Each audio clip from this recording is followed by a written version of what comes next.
Like,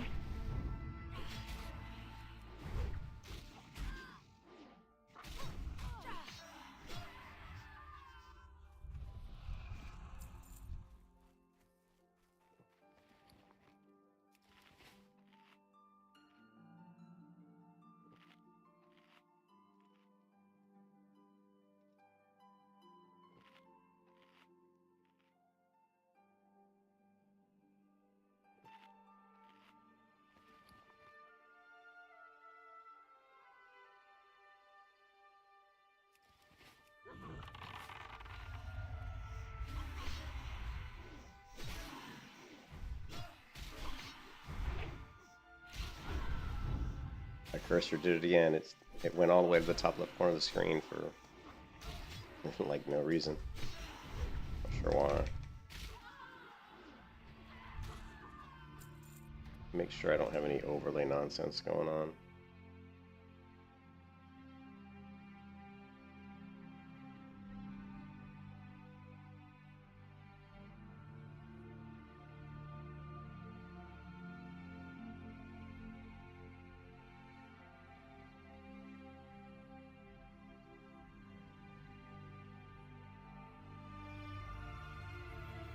Oh well, it's trying to do enough for it, it's just not gonna let me.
Really? Crossbows? Really?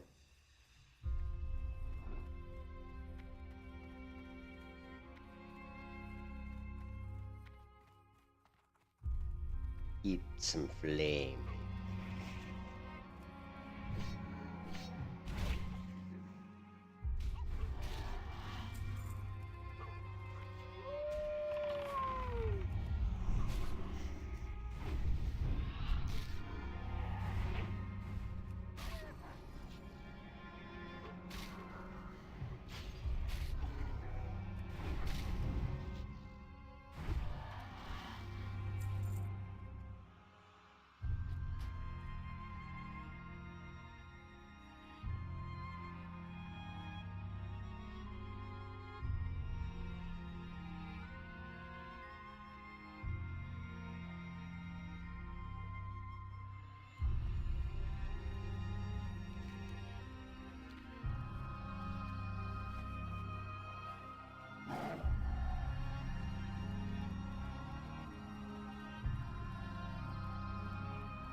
Lovely.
Lovely.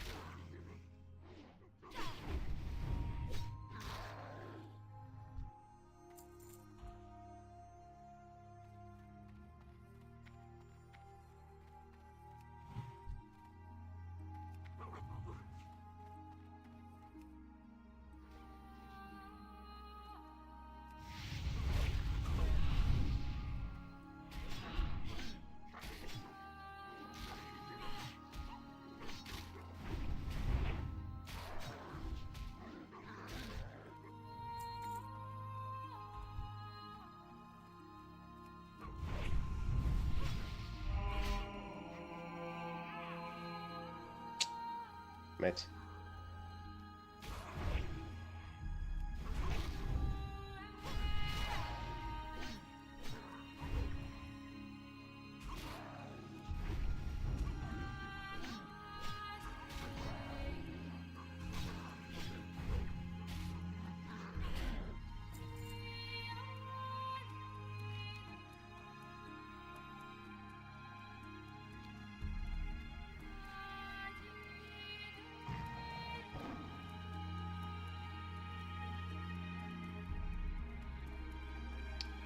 Not liking my mount. I wish I would have got the dark one.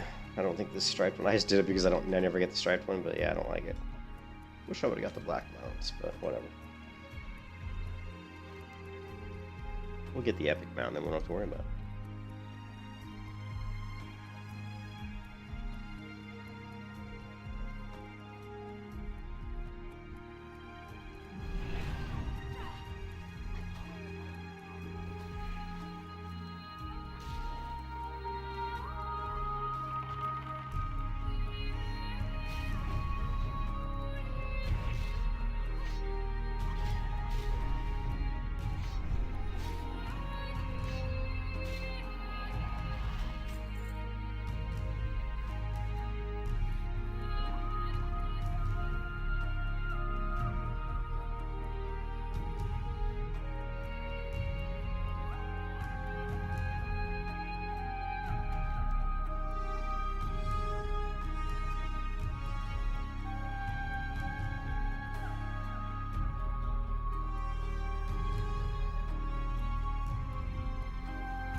That damn thing.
Lovely.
Lovely.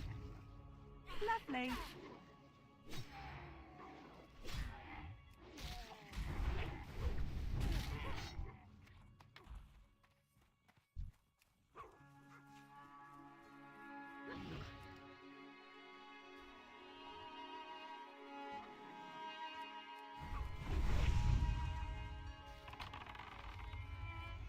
There's like a kind of urban legend on how to actually get the antlers from these guys.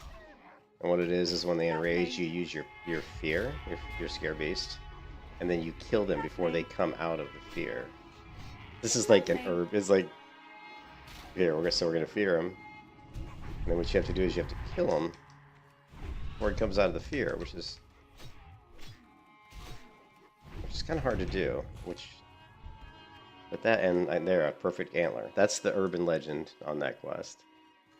Whether or not it's true or not, I have no idea. But I will say that typically when I do that, I seem to have better luck with getting the antlers a little bit quicker. But but that's the legend.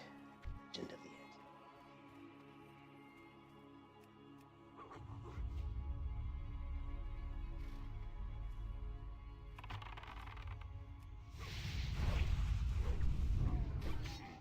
antler. Lovely.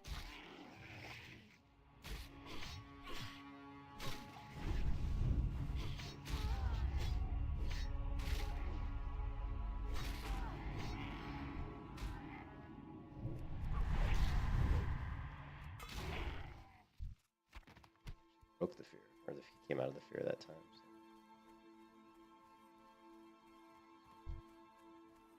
So. Not sure if I have enough mana for this entire fight, but we'll see.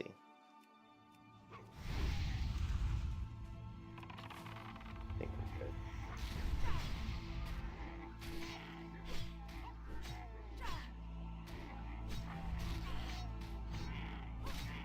Lovely.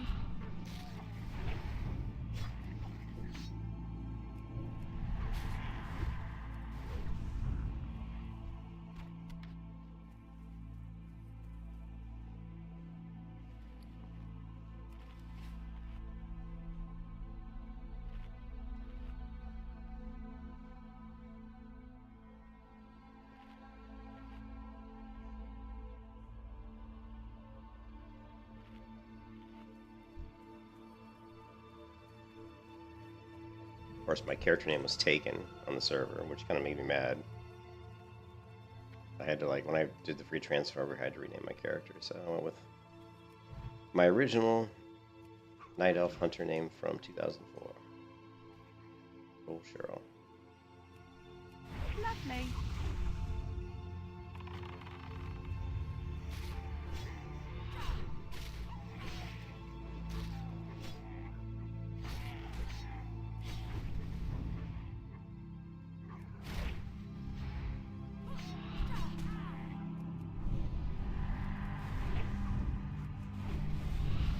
Boom! We just beat the hell out of him. It was like everything was proccing. Man, he still didn't give me the damn perfect talent.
Antler.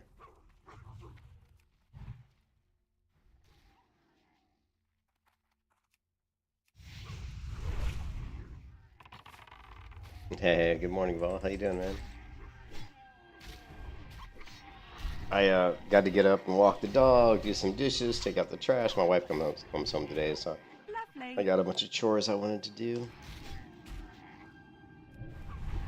I have to wash the worst of all is I got to wash the dog. Oh, washing the dog is like, oh my god, it's rough because it hurts my back bending over, getting like washing behind him and everything. So I have to do it in the tub. It's just a pain in the ass, man.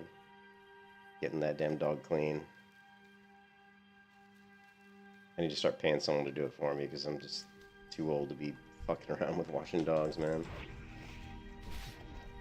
But if I pay someone to do it, they probably won't do as good a job as I do. Because when I wash him, he is clean. Lovely. You could eat your food off of his back. That's how clean he is. You know, I really get him clean. Yeah, this is the grind for the quest, the hunter quest. The good news is we're pretty high level. Normally I do this quest when I'm probably around level 50, so in level 53. Where I do this quest around 50, so 50 or 51. So I'm a little bit, I forgot these mobs are level 52. So it's good that I'm 53. It's going to make this a little bit easier.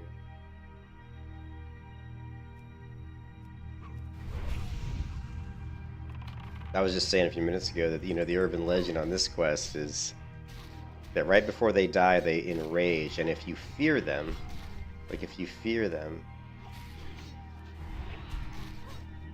and kill them before they come out of the fear, you have a greater chance of getting the antler drop. This is just an urban legend. And I think it's in the quest. Let's see. I think it's in the quest. Let's see. Where is it? Oh, it's a hunter quest. So where's hunter?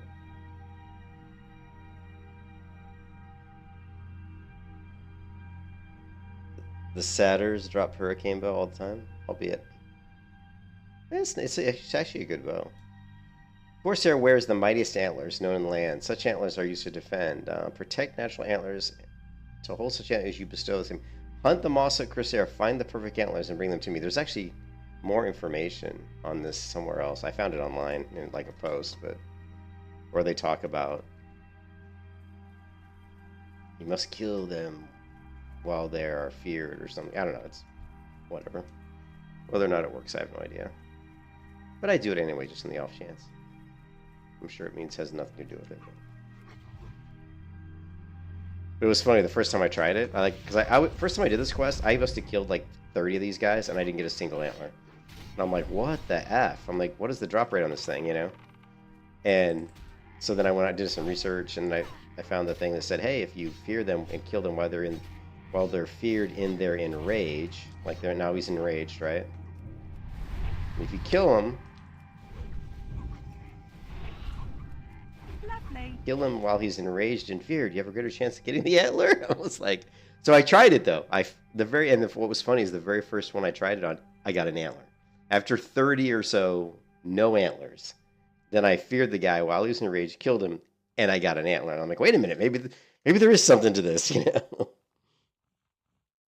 Blood, sweat, and tears recruiting. Come join us in Adventure 20th Anniversary WoW 1 to 16th Adventure into BC and loads of fun in Classic Tarzan. Blood, sweat, and tear. What? Pete Wilson. /Hugh, blood, sweat, and tear. Oh, well, there's quite a few of them online if these are all those guys. How do people do these just random like, you know, how do they do they just look for 60s and, you know, is it like an add-on they use? How do they just message you for a guild invite when they probably know where you're near me, right? Do they just is there an add-on that can tell you if someone's in a guild or not? And you just go through a zone and say, okay, who in this zone isn't in the guild? You know? Alright, I'm giving up on the fear. I'm too lazy. Let's just kill these guys and see if we can get the antler.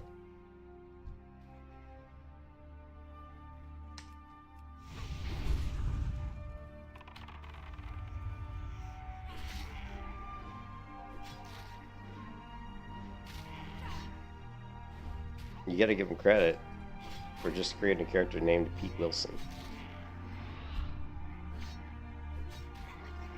How come it doesn't say his guild when you do that?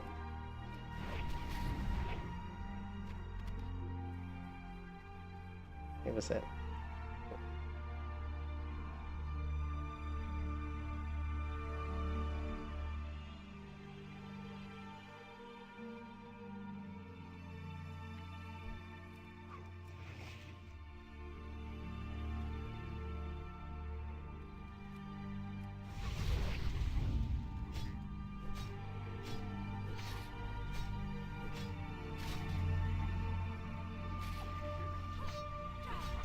Lovely.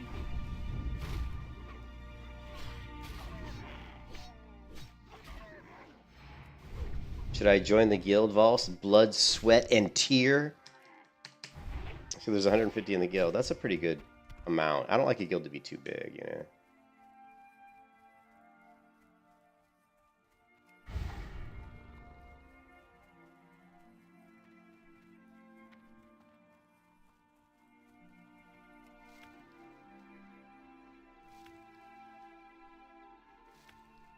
You said you're I know. Well, I'm mostly a loner too.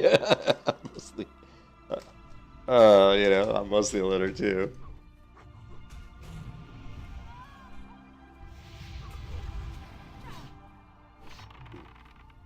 Forever alone, but I want to get into people where they're doing, you know, dungeons and stuff. Or the,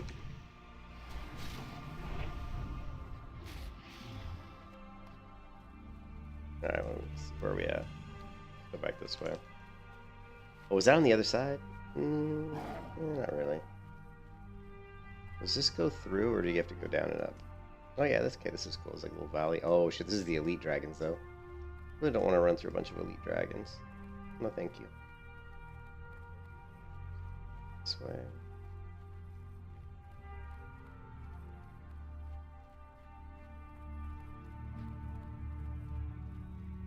Lots of people running around here.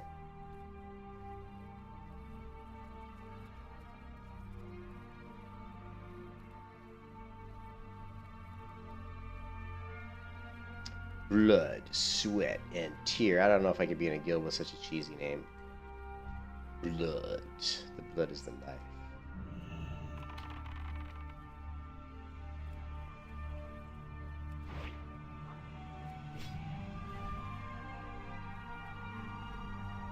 Elites.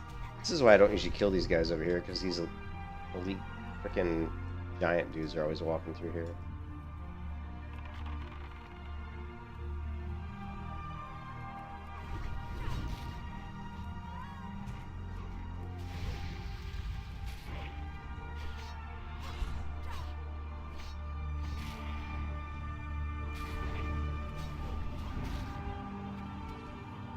Maybe we should go back to the fear tactic. We're not getting anything. We're not getting anything. You just want them away from your stuff. The only reason I want to be in a guild is because I want to have people that group and do dungeons. You know, like you would hope that if you're in a guild, and then of course you want to make friends. You know, hopefully make some friends along the way. You know, nice people that you can play with.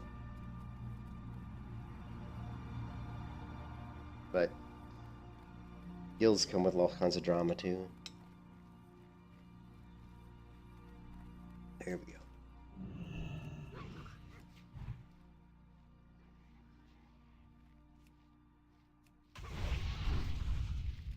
We're gonna try the fear tactic again. Let's see if we can get one. The perfect antler. Lovely. Ooh, bubblicious. Here comes fear.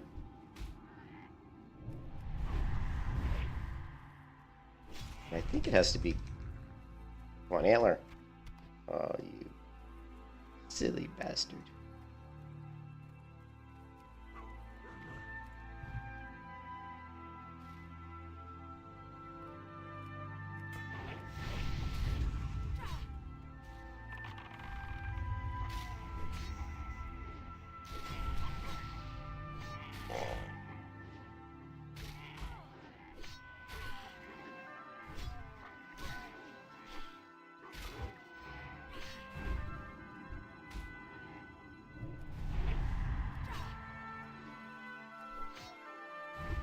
Die, damn you. Come on, Antler.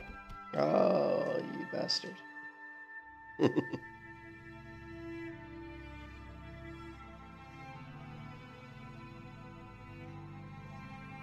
Oh.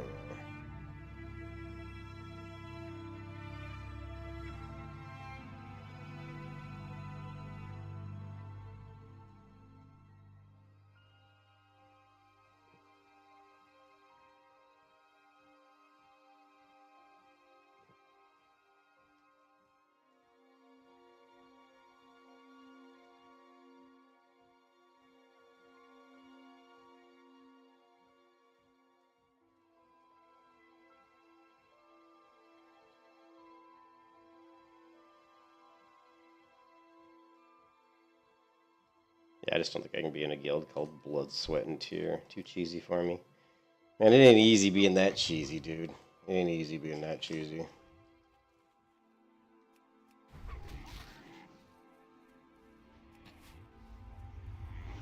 And walk over my trap, damn you! Thank you.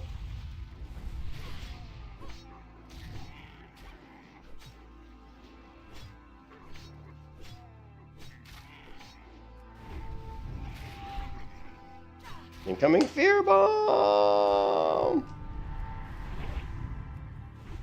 Die! We don't use our pet either. Oh, come on, Antler! Oh, you bastard! Oh, it was so funny because I got an antler on, I think, the first kill. Literally, the first kill, I think, gave me an antler. And I was like, oh, man, no way. I think the fastest I've gotten this quest done was maybe about 30. I'd say 30 or 40 kills of these guys is about the fastest. Lovely. So we've already killed probably about 15 of them. So we'll have to see if we can beat the 30. Incoming fear bomb!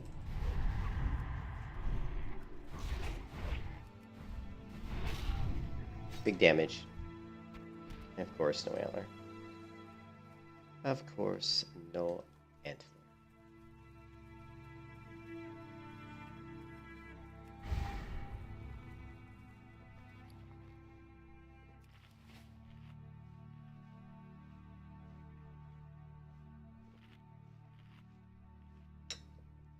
Roast can shut the hell up.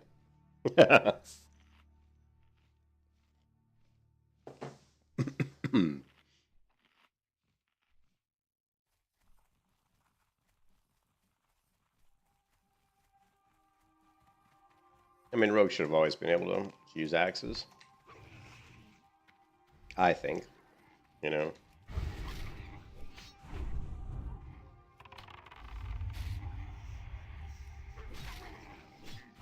Yeah, let's do it. You're both going down. You're both going down!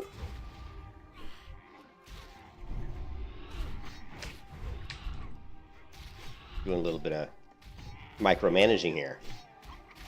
Here, this one. Kill that one. Here. Fear bomb! Come on, antler. Oh, no, no antler.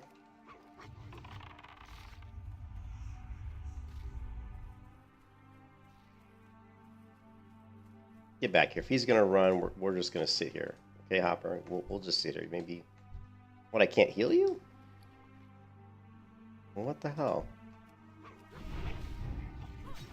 What's going on with my bandage, man?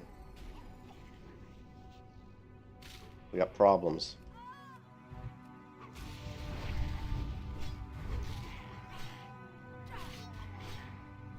It's like, yeah. Yeah, only 2 classes, that's right. Alright, what's going on with my bandage? Oh, now it works. Oh, it's because I was in combat. Jeez, I'm a noob. You think I'd know that, right? I played the game for like 20-some years. Trying to bandage while I'm in combat. But you can bandage while in combat, so what the fuck? I don't know. Game just isn't working, man. Alright, I know you're hungry, buddy. Eat some roasted quail. Man, that sounds delicious, doesn't it? Delicious. Roasted quail.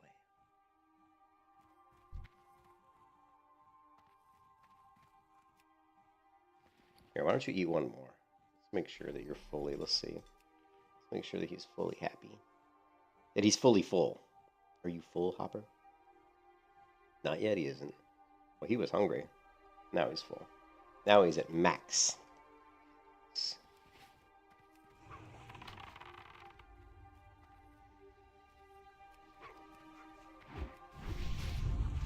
Lovely.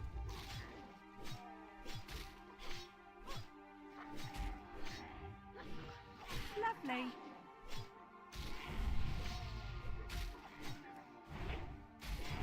Incoming fear.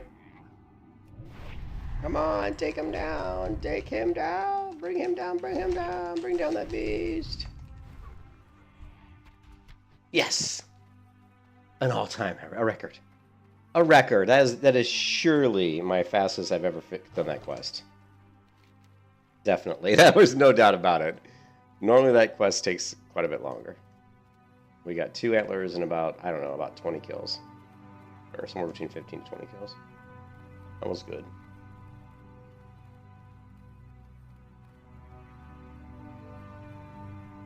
I'm telling you, it's the fear tactic. Fear bomb.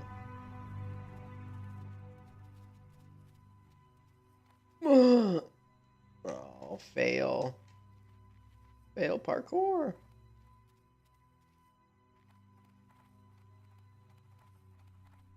Yeah, you know, Rogues originally, you know, and it was fun when I played the .53 client, the .53 friends and family build. Maybe we should do that again. That was actually pretty fun. I don't know if I can get that to run, though, guys. I haven't run that in so long. I don't even remember how to run it. Oh my god, where do I even have it? I don't even know where it is on my computer. I know I've got the code. Oof.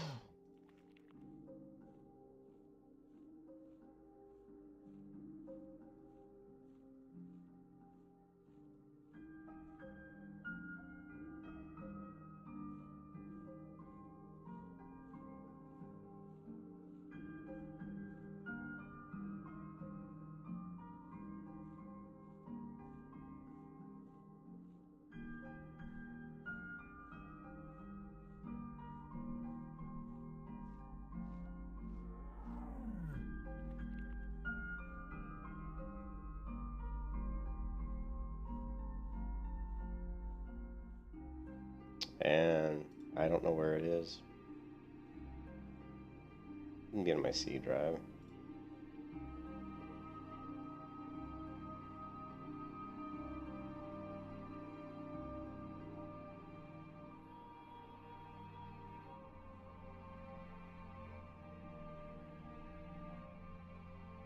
Here is the client, but where? Yeah, rogues could use bucklers. I haven't launched that client in so long. I'd have to go back and literally like watch my video on how to run it.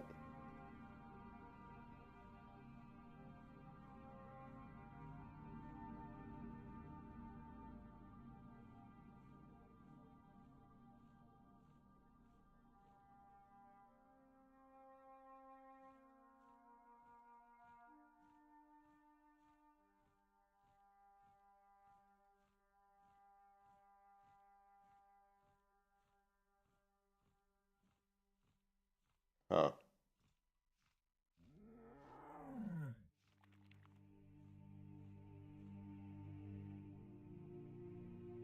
Shit, there's a lot of stuff in my program data folder.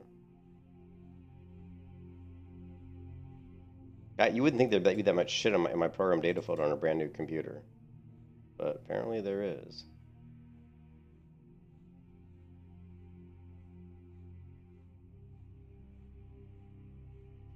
It's my .53, man. I actually would like to play that today. I think that'd be really fun to play the .53 client a little bit today, but I'd have to really figure out how to run it again.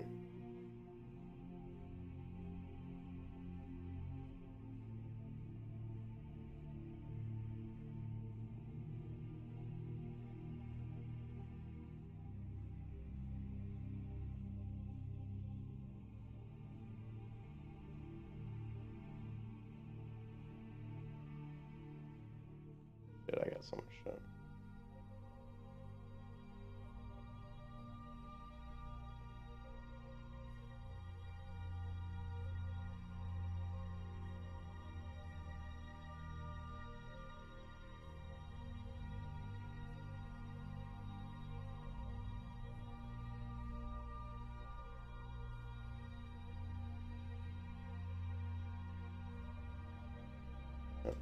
1.14 client, a StyleRes client. No, but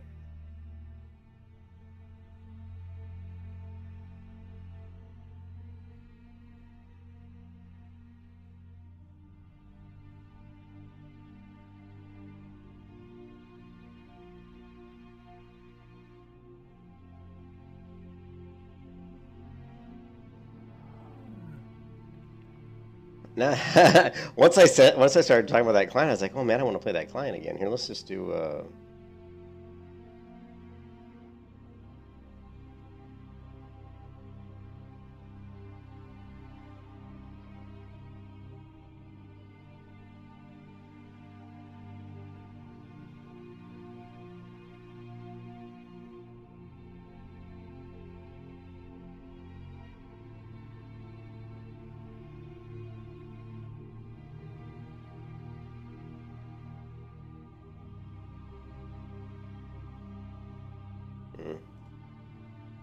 Now I can't even find the one instance of that code that I found before. Where was that? Like, holy shit. What is this? What is this on my D drive? This is okay. That's the retail version of the game. We really need to fucking wipe that shit out. I think it was in downloads, right? Yeah, here it is. So it's weird. Let's see if we. Yeah, let me try. Let's see. I don't know.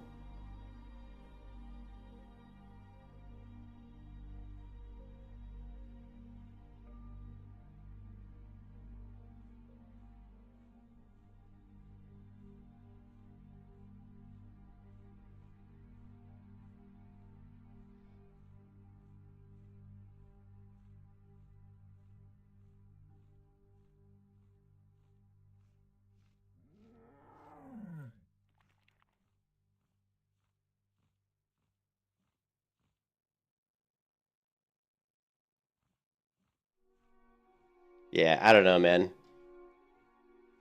Tip this dude $3, he will make you an account. So I don't even remember what my account is. So you actually have to have a certain account to log into the server. So yeah, I'm definitely not going to be playing that because I got to figure out how to I got to figure out what my account is. I got to figure out how to set that up. And there's a way you can set up where you can run your own server. And I think that's what I was doing. I don't think I was connected to his server. I think I was just running my local.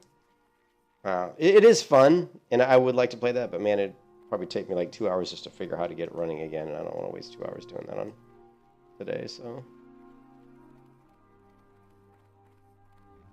It was cool because, yeah, you had, but I mean, I kind of, it was kind of broken because I was playing a rogue, and I don't think there was any cooldown. There was like no global cooldown.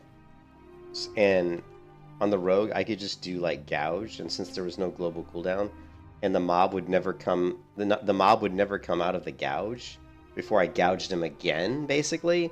And gouge does damage, so I could basically kill just about anything just by gouging over and over and over again. So it was kind of stupid. I mean, well, it was stupid, but it still was cool to see that rogues could equip bucklers and stuff. I never played the hunter on the 0.53 client, but well, here if we look at the, I'm sure we can find my stream, right? Friends and family, because it's the friends and family build. So yeah, so I did 3 streams of it.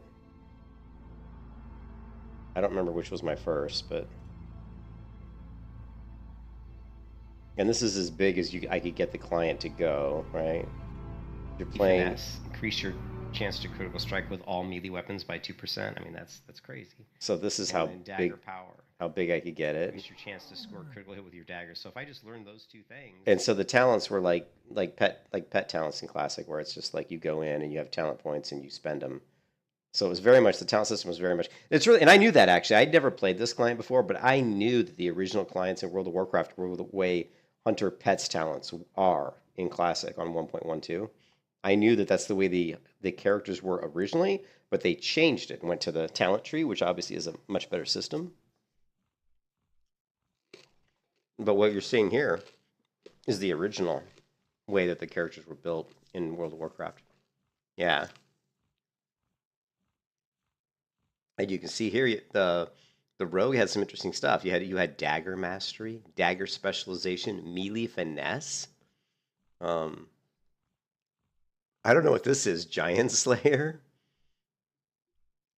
Now I don't know if I did a video on how to set up the client. Would have been cool if I did. Let me open up a couple of these. See, this was already. Sometimes when I do this stuff, I'm always like, man, I wish I would have. Yeah, see, and here's. I'm like, I wish I would have made a video on how I'd actually set the shit up, you know? Yeah. But I do have the post. I mean, Cargos is the one who gave me the link to it, and he's the one who gave me a little bit of info on how to, because I asked him about it. I asked Cargos how to run it, and he was nice enough to give me the link and give me the info, so.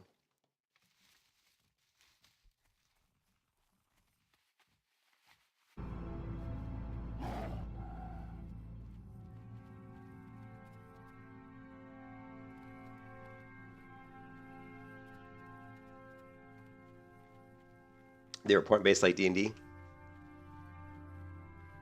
You know what? I really, what I should do, and the thing is I'm just too lazy to do it. I really want to make my own game, you know? I mean, I am a fucking software developer, right? That's what I do, you know? And I certainly know enough about Dungeons and Dragons and MMOs to come up with what I think would be a fun system of building out like a character from like a point. I would go more, you know, D&D, I think, you know? Now, I hope the next piece is... Yeah, okay, this is the last piece, right? I think you just get these, and then it's just run through... Yeah, this is the last part, I think. And then we just have to run through the instance. Fear and Hunger. Fear and Hunger game. It's a survival game. Hello friends, Uncle Stumps here. Today we're playing...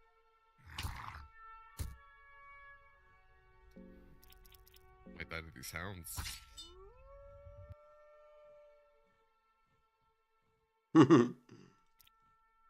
Yeah. Yeah, but I mean, I would like to make a game, but I would want it to be third person. So I would have to, you know, can I survive this jump without dying? I think I can. You can kiss your ass. Well, it was. We took some damage, right? We definitely took some damage. Oh.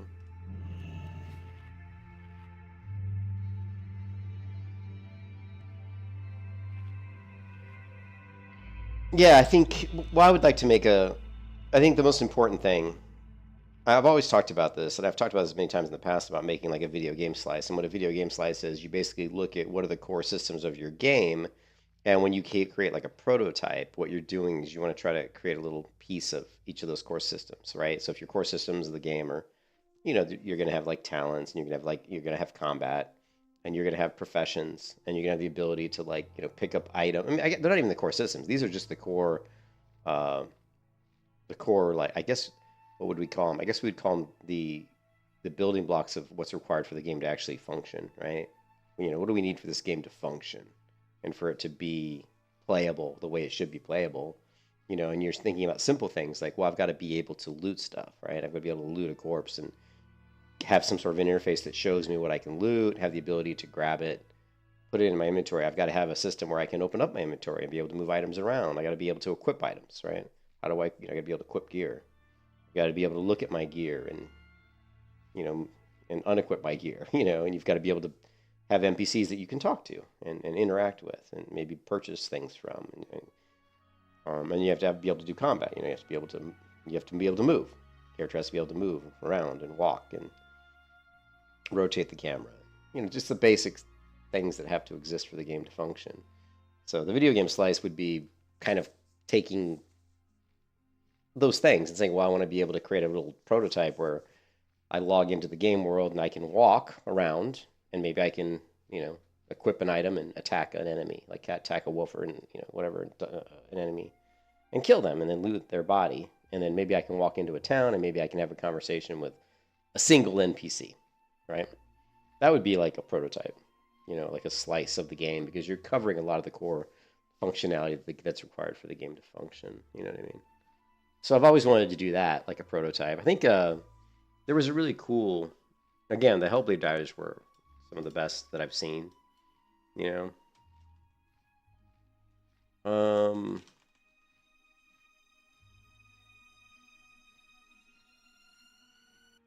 And if you go this one here, there's a really good shot in here that I really liked.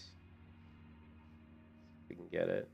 About 3 months ago, we some elements that are coming through. Simple is what we wanted.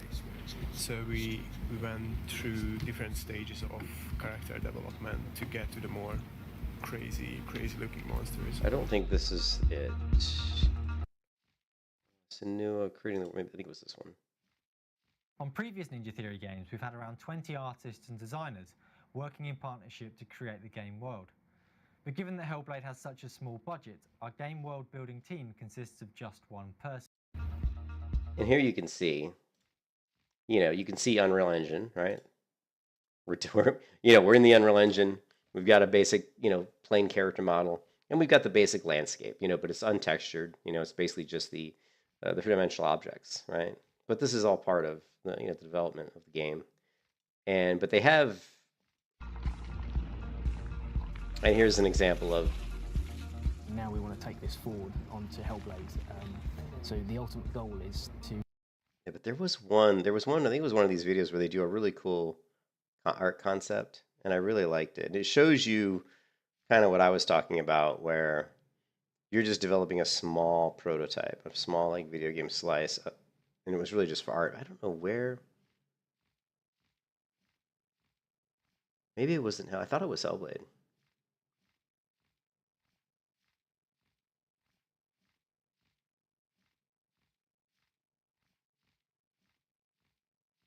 Yeah, it's too bad that I can't find it because it was really neat.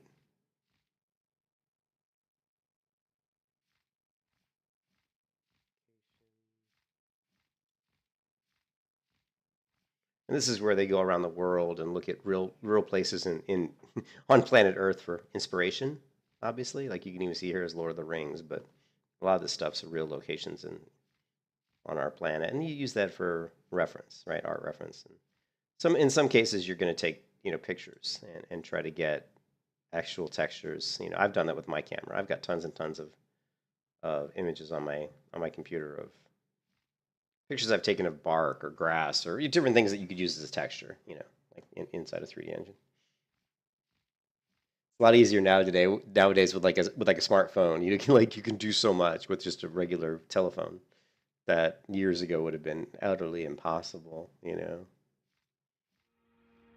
A big part of the Hellblade project is sharing development and being open about how we make the game. So we wanted to announce the game early on in the development process so we could share the journey with you.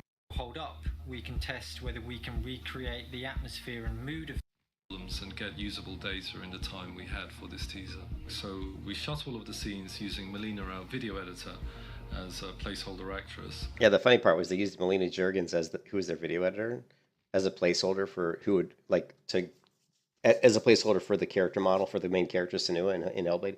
And of course, they ended up liking her so much that they actually used her as the character, and she actually won an award. In fact, I think Melina's won multiple awards. And we cut the video edits into the trailer. New animator come on board, and he would rotoscope all of the scenes based on the video reference. The final step was grading, so Mark and Peggy 18. I'm just so bummed that I can't find that art. We believe there is a third Maybe way it was to a separate develop video. and release Hellblade. games, neither AAA nor indie, where games can take creative risks, can be made for a smaller audience. This is it. This is what I was looking for, I think.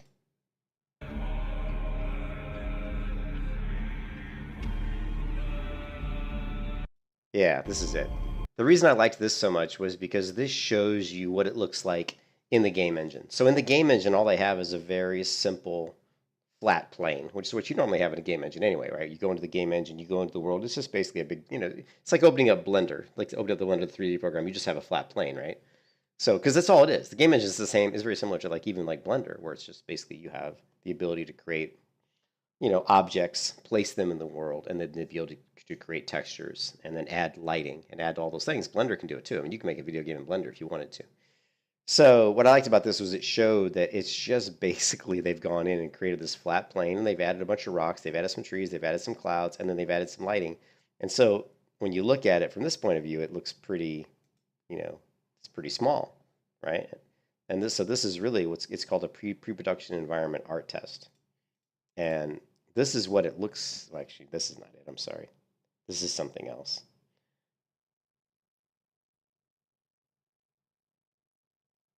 Yeah, this is the art test is right here.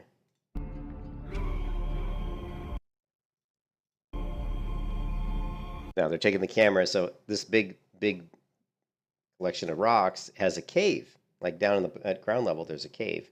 And so they're basically taking you in and showing you what it looks like with all the lighting and stuff. It's really cool. As you go down into the cave, and now it looks like something you'd see in a real video game, right?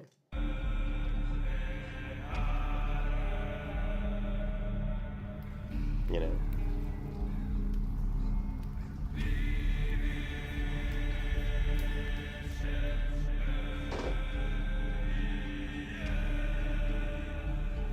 But a really cool video just to show you a basic concept environment art. They called it an environment art style test. Now, this was a video that was 9 years ago, so quite a while ago. Anyways, I always thought that was neat. You know, I've always been interested in game development, of course. So being a software developer myself, you know, game development's where I always should have been. But, you know, I'm old. So when I came out of high school, there really wasn't much in the way of trying to become like a game developer or a designer or a 3D. You know, the job I wanted didn't exist, basically. You know, I graduated college in, what, in 1991, I think. So.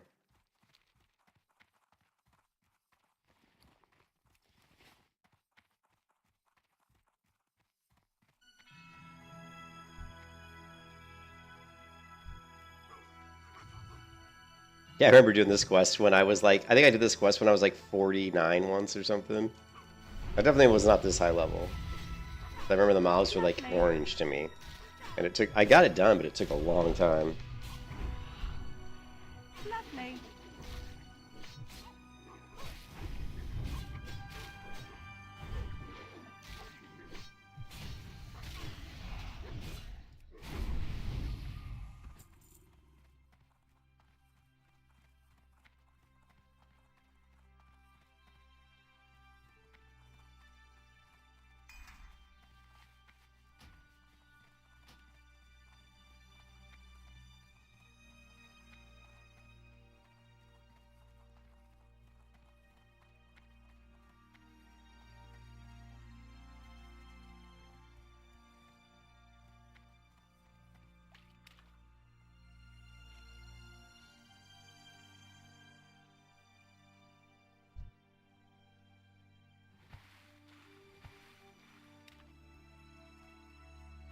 I gotta go start the laundry up again. I'll be right back.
But talking about those games, Vost, I think like it would be so cool, and it's not going to be long before, you know, AI and all the game development tools are going to be so powerful that anybody can make a video game. I'm not even joking. Like almost anybody will be able to make a video game because it'll just be that easy. I mean, now to make it good, of course, you have to have, talent. It's like anybody can draw a painting or draw a picture or even paint a painting, but it doesn't mean that anybody can make a good drawing or a good painting. Besides the fact that people like to say art is in the eye of the beholder.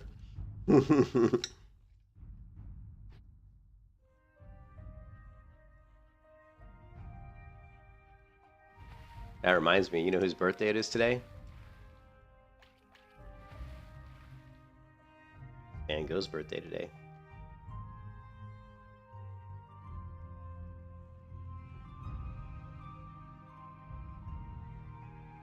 You're my favorite painter.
What system would we create if we made our own MMO? Like, what talent system would we create?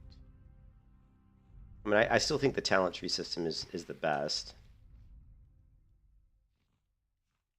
Think about it.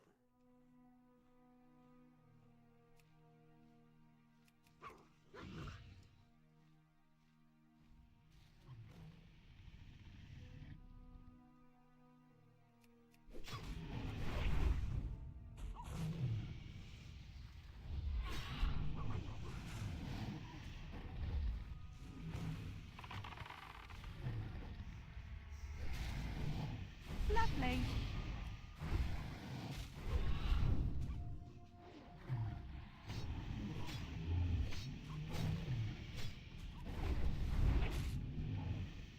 Oh, scales. We're doing good today, man. One and done. At least on the first one. We need 5 more.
I think there wouldn't be a talent system like in the MMO I would make. I mean, there wouldn't be a talent system. So the MMO I would make, false, there wouldn't be a talent system.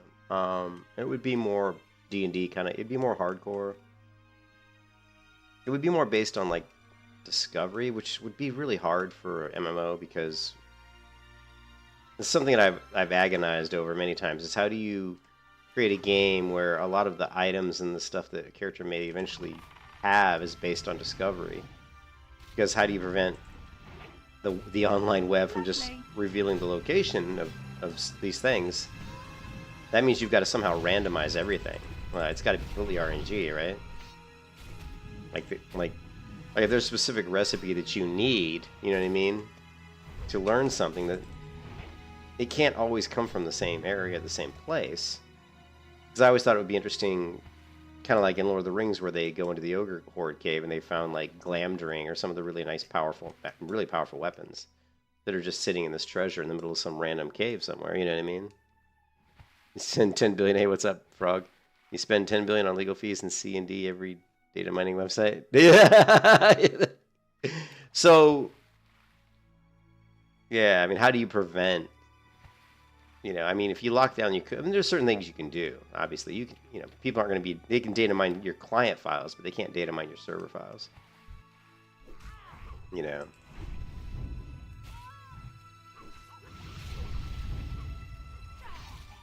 You know, if you want, what is that? RPG maker games that are very deep. What is the OSR rule set? I know that sounds familiar to me. OSR rule set. I should know what that means. OSR.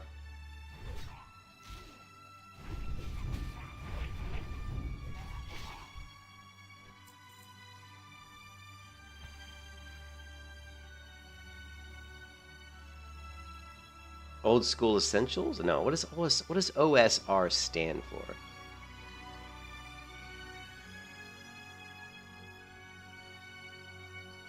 It stands for old school renaissance or old school revival.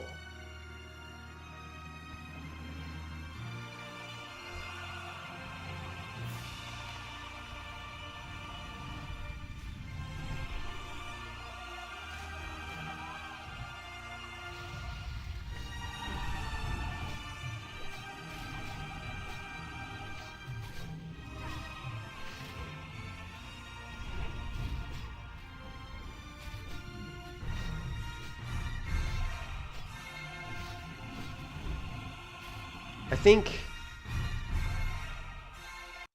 think it's a really tough problem, you know, Frog. It's like a really, really difficult problem to solve, and I've thought about it many times, and I think there's definitely a solution, but it's not going to be a perfect one, right? But you said maybe you make the discovery based on weapon ability, maybe enemies it's used on, and I think for me, like it's like, let's say, because the way I want to do it is I want to have a world where you have specific characters. And specific characters are very much like the RPG Stormbringer, based on the Michael Moorcock novels, you know. But so you have a map, you have a world map, and I wish I had a really good piece of software to do this in, but you have, and I don't have my tablet and my pen. Where is my tablet? I've actually got a drawing tablet. You know, I should probably throw it away because it's so old. I need a new one, but you have your races in the world, right? And the races, like when you create your character, when you first play the game, you have to determine what race you want to be. And, you know,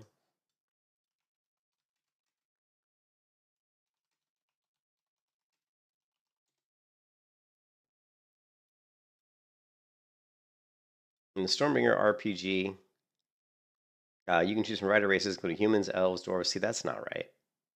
This is not. One of the oldest races, I can never pronounce this right, you know, Vols. You said Melna, whatever. I always call it Melnabone, but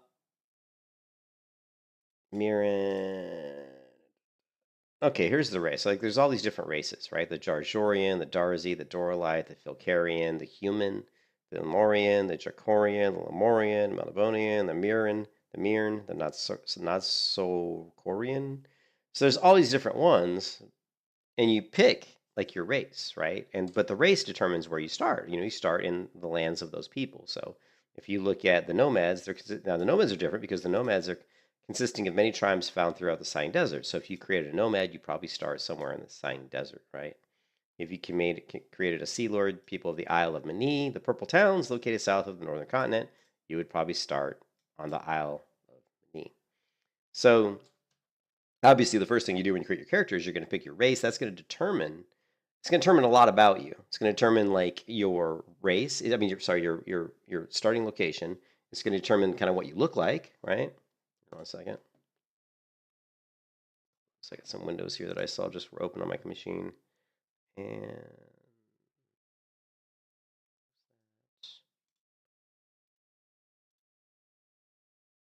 this is still trying to update my GeForce experience. I don't want to update it right now, though. Okay, whatever. Yeah, oh, here we go. This is what I was trying to do earlier. I wanted to make sure that the overlay is not on, which it's not. Anyway, so you got to pick your character race. That's going to determine where you start in the world. It's going to determine your knowledge of the world. So one of the things I wanted to do in my MMO is like, there'd be no world map. Like I'm not a fan of maps, right? So the maps would be, you would either have some basic knowledge of where you started, right? So you're going to have like, you know, if you look at,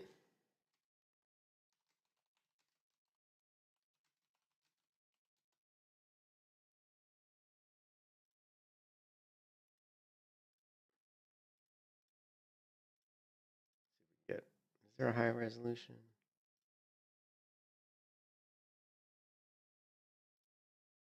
Oh, actually, yeah.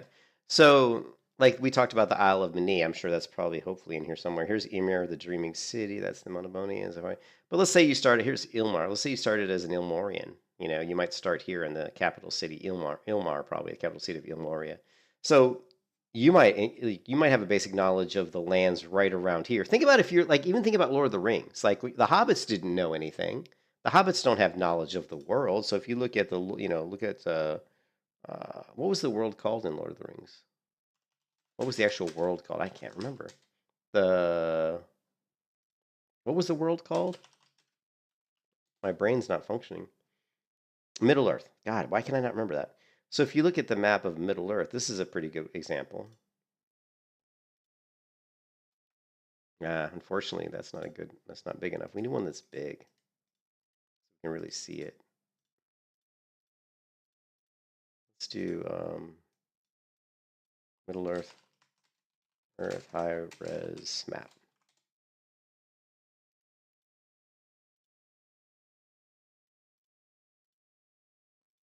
Okay, this one's pretty good, right? So the hobbits were started off on their own little kind of, they're here in the Shire, but this was kind of like this little valley, but they didn't know anything. Like if you were a hobbit, you didn't know much about you didn't know anything about the rest of the map. Like you knew nothing. Like you knew the Shire, maybe you knew Brandywine Bridge, you knew where Hobbiton was, you knew where maybe a few things were around here. Like that was it. Like here's the village of Bree, and here's the old forest. You know, that you knew like this little area. So if you were a hobbit, and let's say you were walking through Hobbiton and you asked around, hey, does anybody have a map of the world? Most people are like, nope. The only people who really had it, no person had a map of the world was Bilbo, and that's because he had actually gone out into the world, but most people didn't. So if you were, so my point is, there shouldn't be any like world map. Like you shouldn't just like go into an MMO and be like, oh, here's a map of the entire world. I know where everything is, because it's not really realistic. Your character doesn't know that unless your character happens to be some sort of a massive world traveler who just happened to travel the entire world. Or if you go to a capital city, like a really, really big capital city, and you buy like a world map, if there's some sort of cartographers who have actually, and again, those aren't even going to be accurate because think about it. These people are trying to sell you something, you know, so a lot of it might not even be in any way accurate.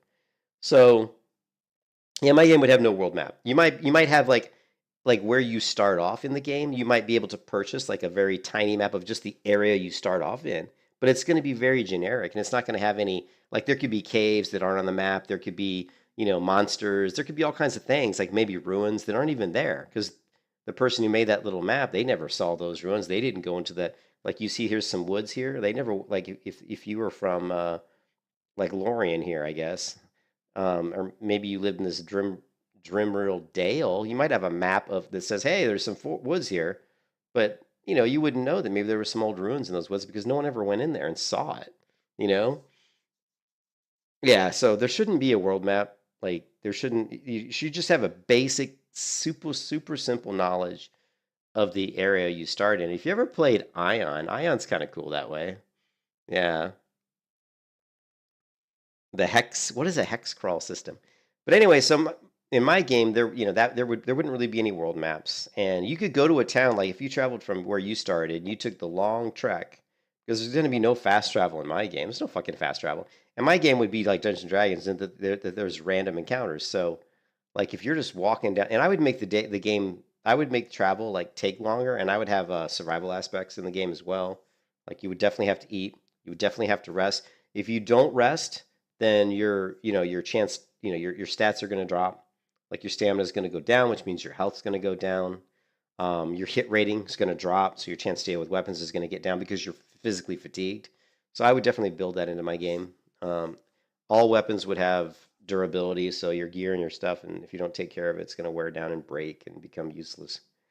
And that's why crafting would be so good, because if you're a crafter, you can just craft new items. And I think the game wouldn't revolve around magic hardly at all. There would be very, very, very little magic in the game. So magic would be like some super incredibly rare thing. So if someone had a magical sword, it would be like a huge deal, because most people, 90% of the people aren't going to have that. So then what really makes gear good is the quality of the manufacturer. Like, who made that sword? Like, how good is the person who actually made the sword? And so really trying to build around maybe crafting such that, like, there's a way that certain crafters can unlock really difficult tiers of crafting so that they can make items that do a little bit more damage. Like this massive expert swords maker who's been doing it for a long time might make a sword that does 1 to 12 points of damage, whereas if you just go to a really basic swords maker, his sword's only going to do like 1 to 6 points of damage, or maybe 1 to 8, 1 to 8 maybe. So I would revolve a lot of the damage around probably like an old D&D system, where the swords are like 1 die 8, maybe a two-hand weapons 1 die 12, right? A daggers 1 die 4. I think that just makes more sense, and it keeps things simple and easy too for calculations. And then you have modifiers, like if your character's unusually strong, when they hit, they're going to do more damage because they're just so damn strong. But crit wouldn't be like critical hits. Yeah, that would be a thing. And all a critical hit is it just means you hit a critical area. Like if you're a thief and you stab somebody in the back and you roll a critical hit, that just means you stabbed them in a vital area. Maybe you stabbed them right in their right in their liver or something, or right in their heart or something. Obviously it's going to do more damage. Anyways, just food for thought. I could talk about the MMO I would design for months. Yeah, exactly. There's all kind of things. The thing is that the possibilities are almost limitless.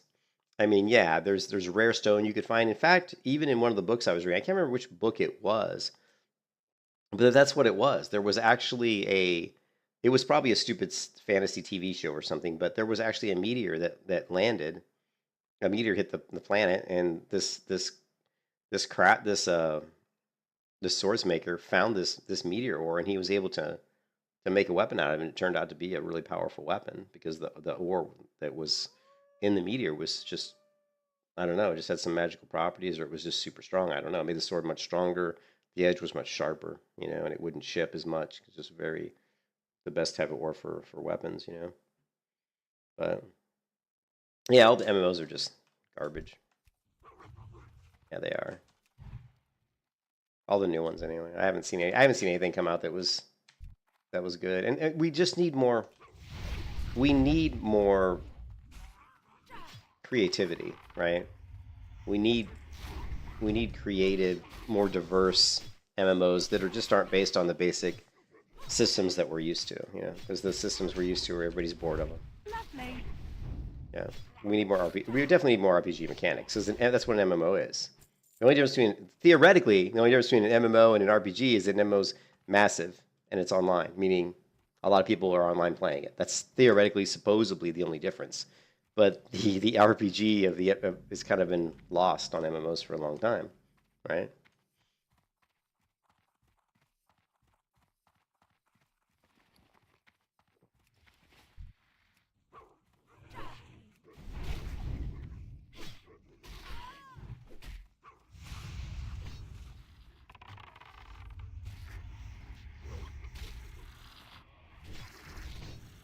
Yeah, modern WoW, yeah. People don't look at World of Warcraft.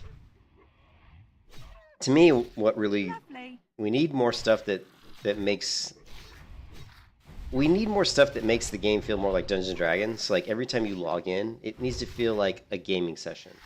It doesn't, like every gaming session should be different. Like you should log in and you should feel like I have certain things I'm doing and they're difficult and they're dangerous, you know, and I don't know what's going to happen. Like when I log into WoW, I know exactly what's going to happen. I know what I'm doing. I know. Of course, a lot of it's because I know the quests and the items I'm looking for. But even if I didn't, you know, it doesn't feel like there's a lot of discovery really. There needs to be a lot more RP. There needs to be a lot more RNG based stuff. You know.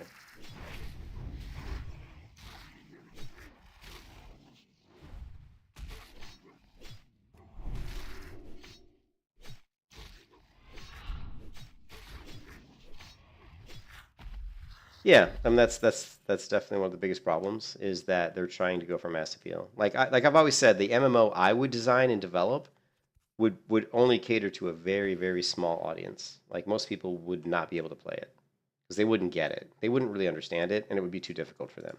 It'd be just too hard. They'd be like, I don't get, it, I don't understand, and this is too difficult. Oh, there's no fast travel. It takes me too long to get stuff done. Like that's not the point. The point is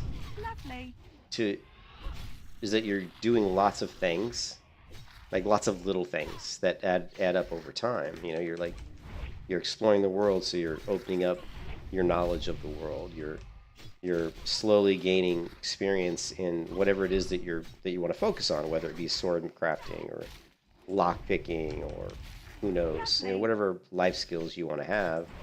Or maybe you just want to be a warrior for hire. You're going to be focusing on, if you want to focus on being a warrior for hire, then you're going to focus on trying to become better with your sword. So then you want to go out and you're looking for combat. You're looking for ways to go out and fight monsters and try to gain experience in the weapons of your trade, you know. And the only way to do that would be to go out and fight stuff, you know, because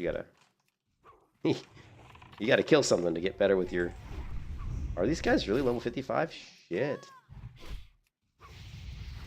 Maybe I am normally level 52 when I come to this. I always thought this was one of the I always thought this was one of the coolest areas of the game because it's like, if it wasn't for the Hunter quest, would you ever come over here?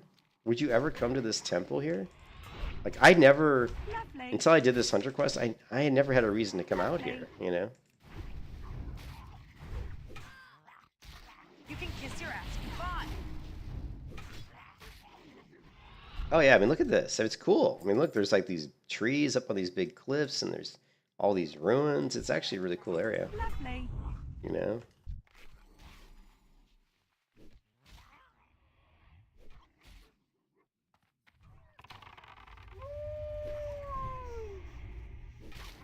These guys are kicking my ass, though, by the way. Lovely. Just gonna have to let my pet try to beat this guy down. Lovely. And he's gonna heal himself. I'm just gonna focus on healing my pet, except I don't have enough mana.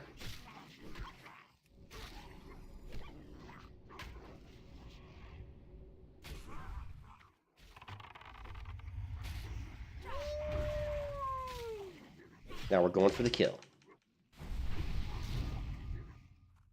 Bam.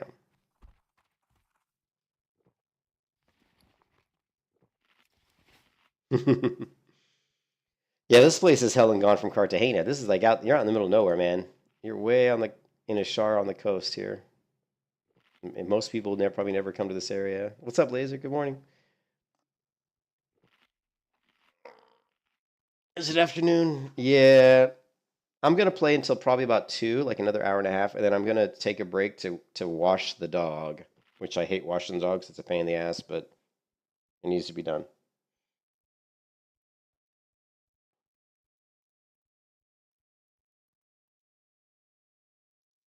No, do they really, Vols? You're not talking about the ones with the +7 axe skill and all that. Aren't those male? The worst part about doing this quest is you have to go through all these Naga and these clackers just to get to the mobs you need to kill. Shit. Didn't see that guy up there. Fuck. Yeah, this area is super dangerous, actually, because the Murlocs are a pain in the ass.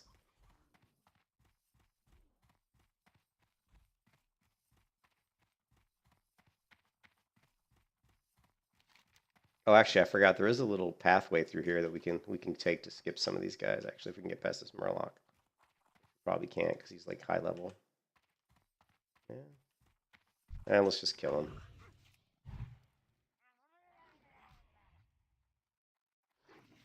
Yeah, I think you told me that before. Lovely. I never farmed this, but I always wanted to because I always felt like these guys probably do drop good loot. You know, I mean, Murlocs have some of the best loot tables of any mobs in the game.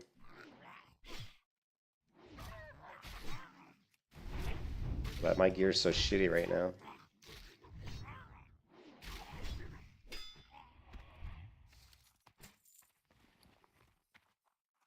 Alright, let's go ahead and get my pet up with that.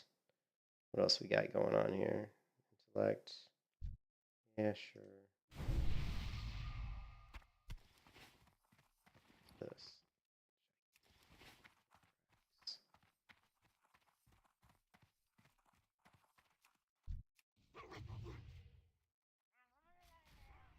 Yeah, the Edge Masters. I didn't know they dropped off here. Yeah, because they drop it fucking everything, right? All this shit.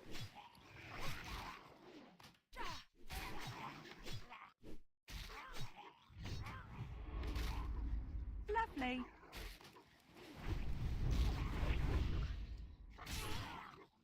Lovely.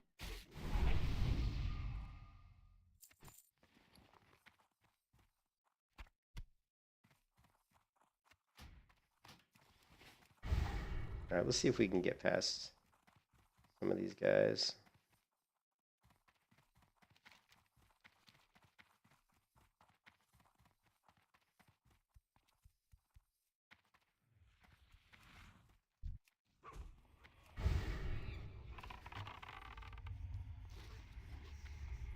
Oh, yeah? Oh, cool. Good to hear.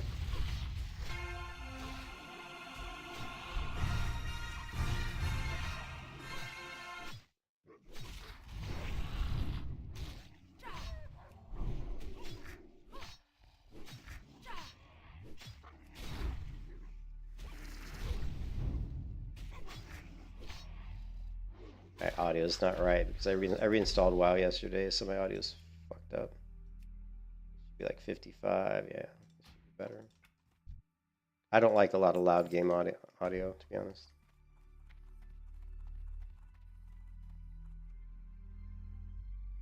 Alright. Now we're gonna look for the guys we're supposed to be killing. Find them.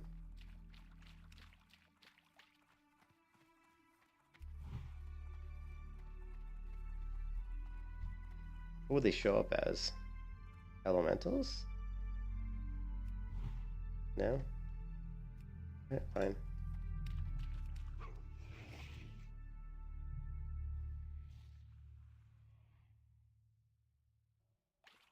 What, he cast spells? Is he throwing frostbolts at me? What the heck? He was casting a spell.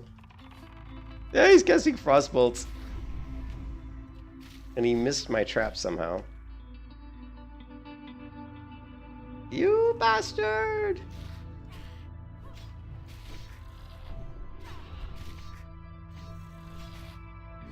These strip guys, they're humanoids. I was like trying to see what kind of tracking it was.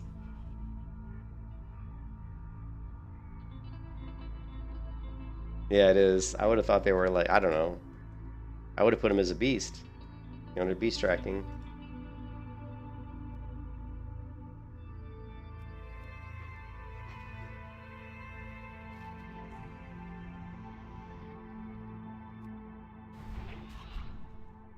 These guys never want to hit my explosive trap or my traps. It's like, you think as big as they were, that it would be easy to get them in them, but they always go around them. It's hilarious.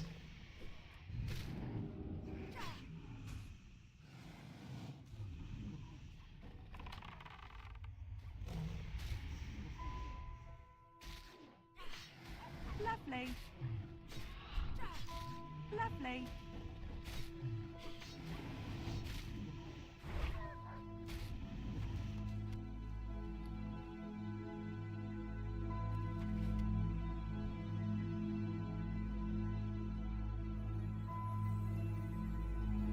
Well, let's try humanoid tracking, because we, like you said, that's certainly going to help to some degree.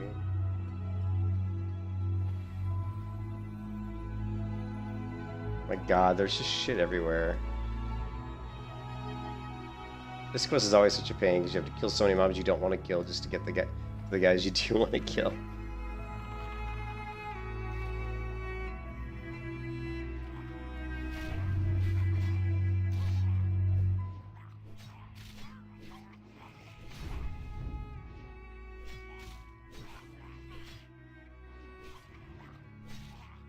Lovely.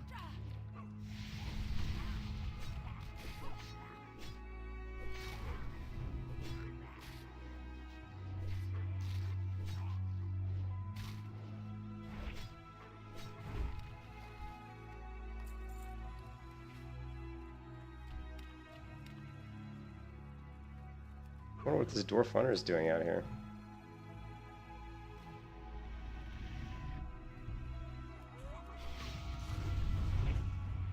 Now my pet's hungry. Didn't I just feed you, buddy? He works up an appetite killing these guys.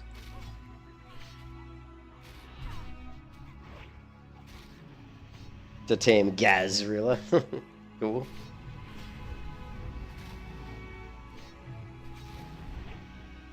He looks like one of these guys.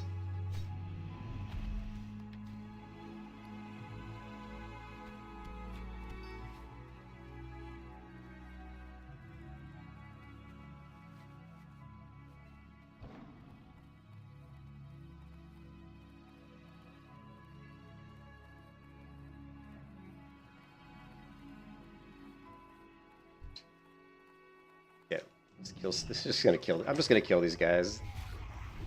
Because they're just in my way.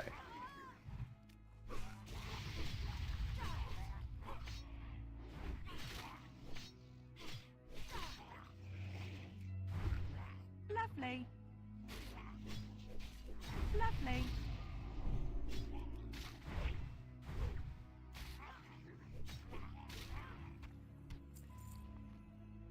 I don't think he'll eat fish.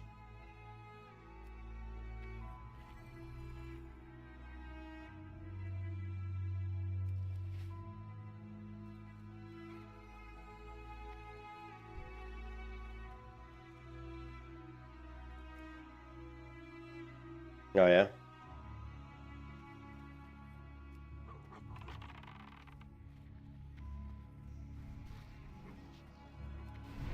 But I tell you what, these crabs casting frost bolts is just kind of freaking me out. It doesn't really make a lot of sense that a crab is casting a frost bolt, I'm not gonna lie. And then just leave the guild.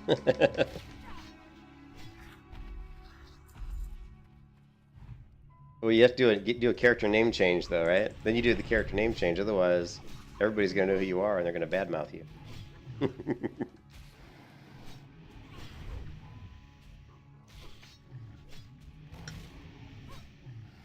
I don't know what they are, man.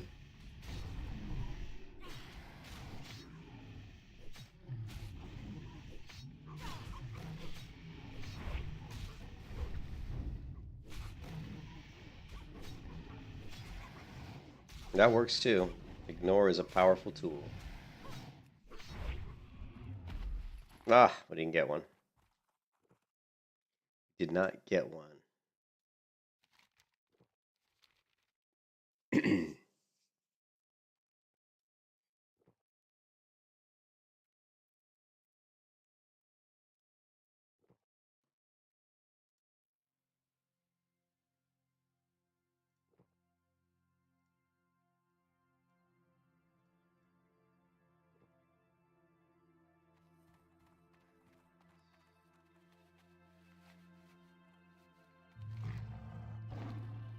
I know there was one back here. Let's get this one, and then we'll check in the water too. See some out here in the water, but killing him in the water is kind of annoying. I can just pull this guy back. Nice.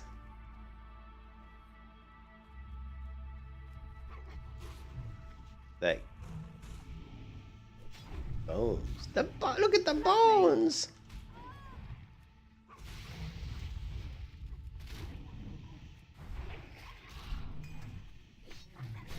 I need my pet dragon with me. My good luck charm.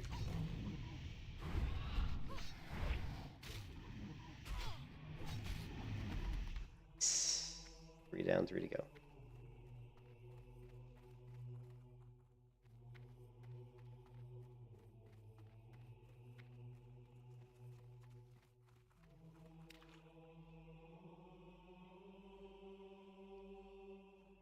Any? Oh, I don't have any swim speed potions.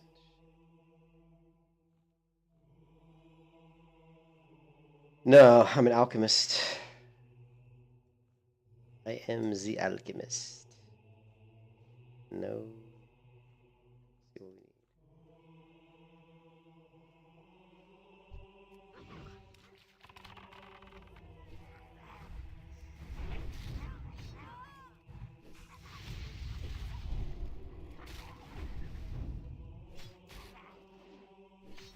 need. You picked it up? This is Elden... Yeah, it is from Elden Ring. I don't know which castle it's from, but... It is Elden Ring, yep. You nailed it. It's Elden Ring.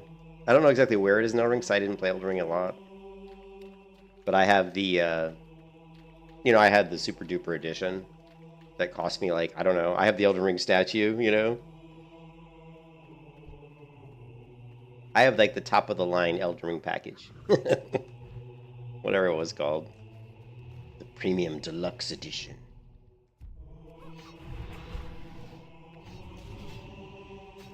Actually, my Elden Ring statues, I haven't seen it so long because it's actually sitting on my desk in the office. See what I mean? How this guy does not hit my trap? It's like you have to really walk him over. You think he's so big he'd hit it, but...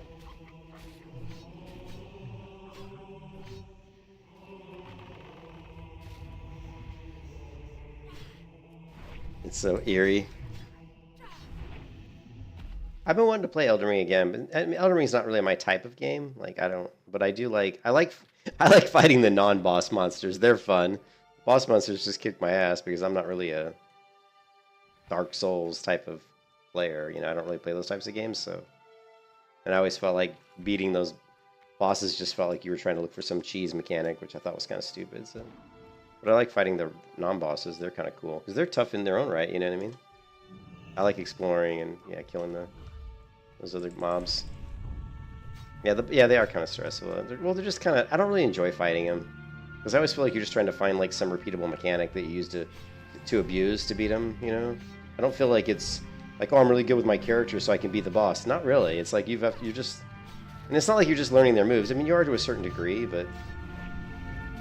It always feels like you're looking for like one specific cheese mechanic.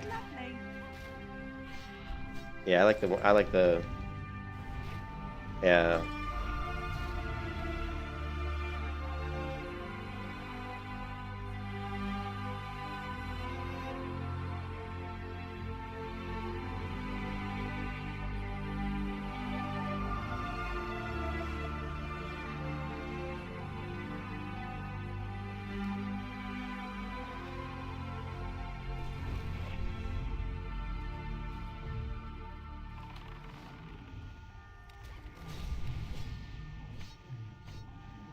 Yes, I've never played a Dark Souls game.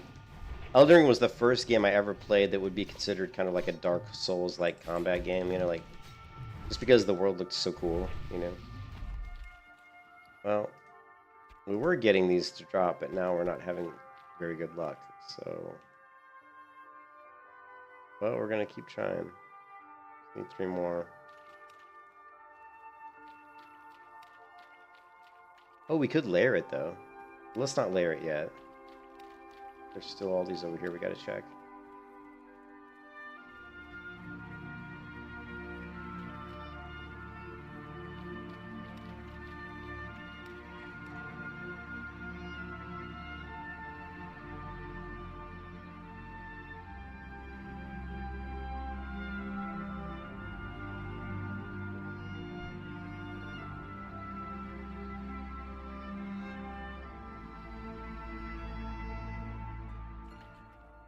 Yeah, this music is Skyrim, yeah. Yeah, it is, yep. Yeah, this playlist is comprised of Skyrim music, Elden Ring music, The Long Dark, which is one of my all-time favorite games, which is a survival game, and I don't play a lot of survival games, but The Long Dark is awesome. I'm really excited for the Long Dark 2, which is probably going to come out hopefully sometime this year. I don't know. And then also there's a few songs from a few other things in it, but it's mostly Skyrim and The Long Dark and a few Elden Ring songs.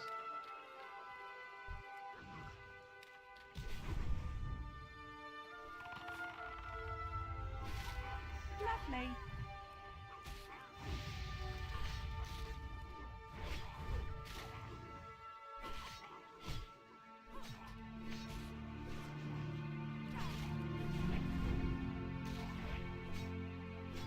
Lovely, lovely.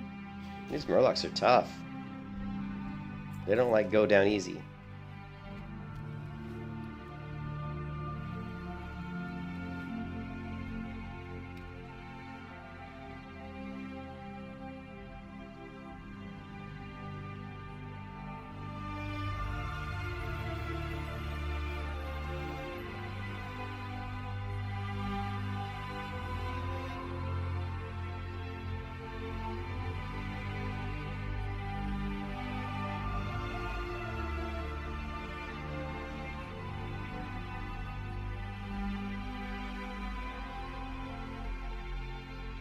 I played Skyrim a little bit last week.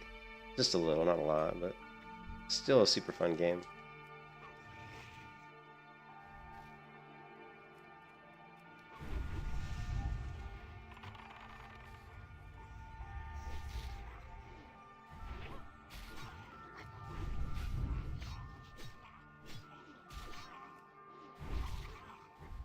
Lovely. Lovely.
Lovely. Lovely.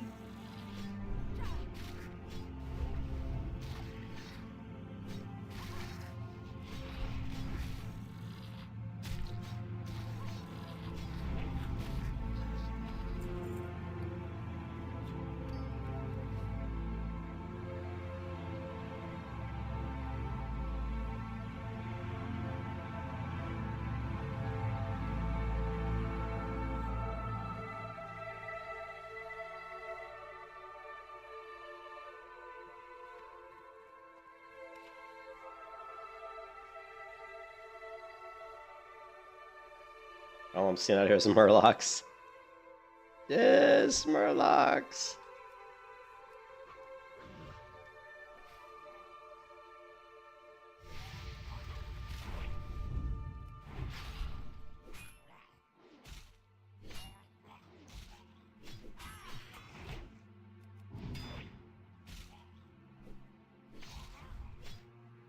Lovely.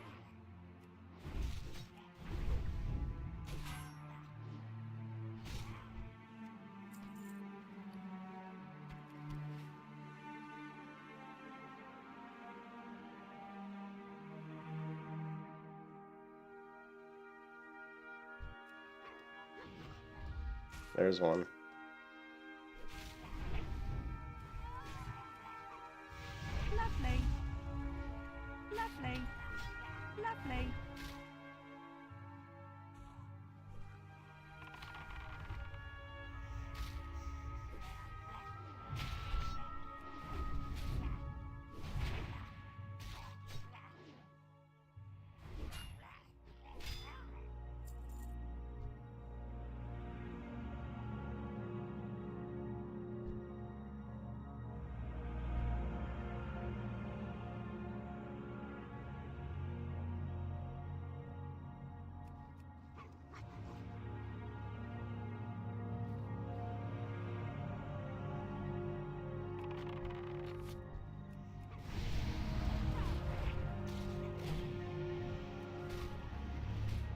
Lovely.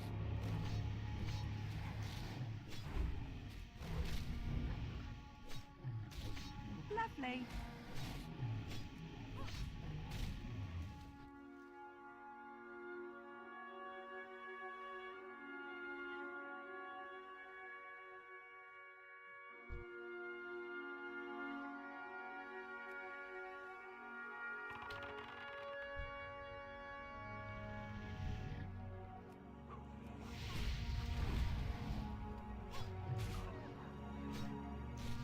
Lovely.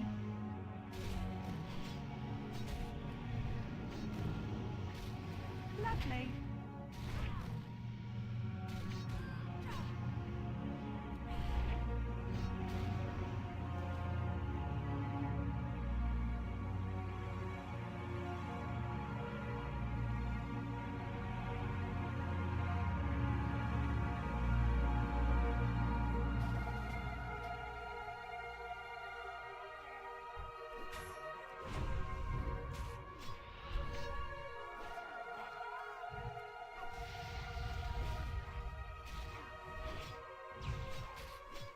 Lovely.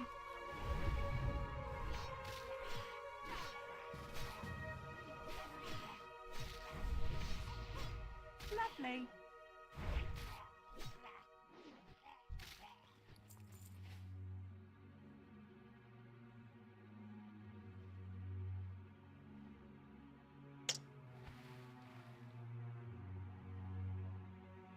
We did a layer, so I don't know if these are, if they, I think we reset it, so I think we're on a different layer now, so we'll see if the, there's more of these guys over here, hopefully.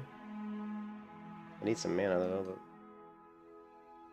I'll let it regen. Slow way.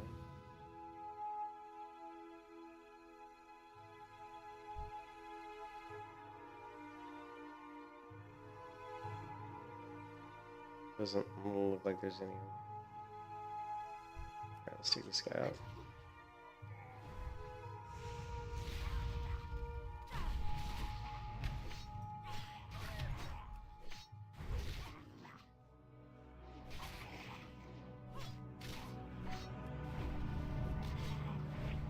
Lovely.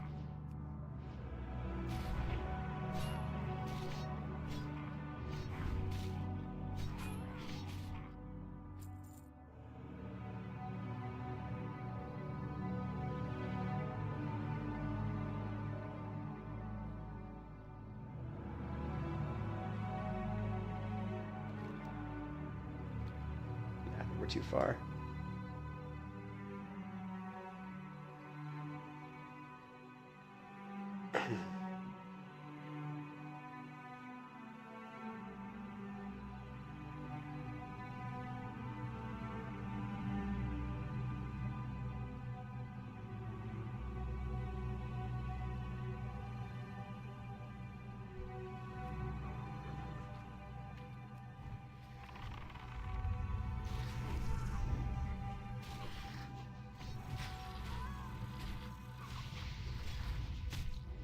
Lovely.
Ah, shit. Somebody just came through and killed fucking 3 of them.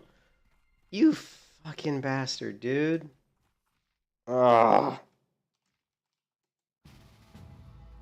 Just, it just was getting ready to kill all these 3. This jack-off comes through and just like, killed 4 or 5 of them.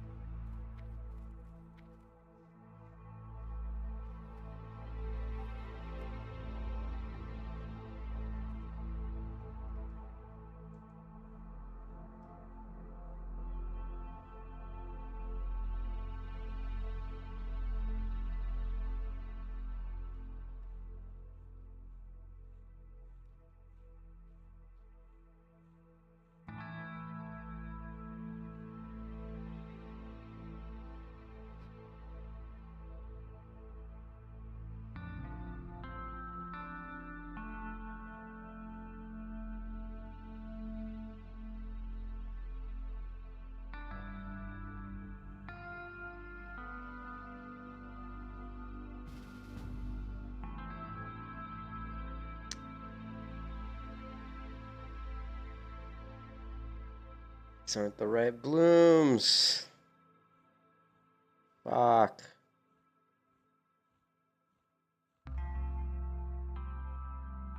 Don't have the right one. I'm still on layer 3. Not what I want.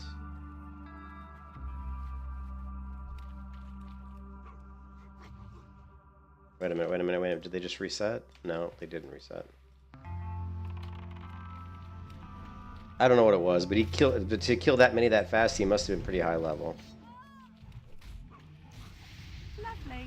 Because you don't come through and kill like 5 of these guys. I mean, you can, but I saw Lovely. 2 of them that were alive, and I was killing one. And by the time I ended up killing one, they were both dead. And I looked around, there were like, 3 others that were dead, and I'm like, holy shit. Oh, this is frustrating. This quest is always kind of a pain in the butt. I didn't get the layer, so...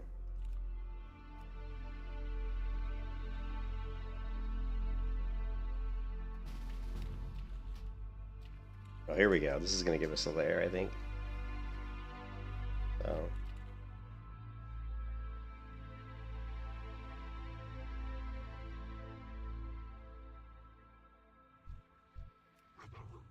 What am I in combat with? Shit.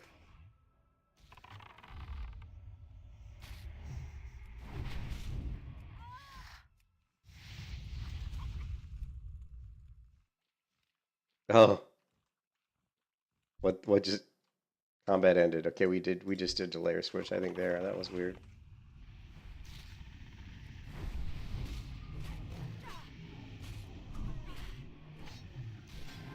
Yeah, okay, we swapped layers. Good. Back in business. Lovely. Back in business!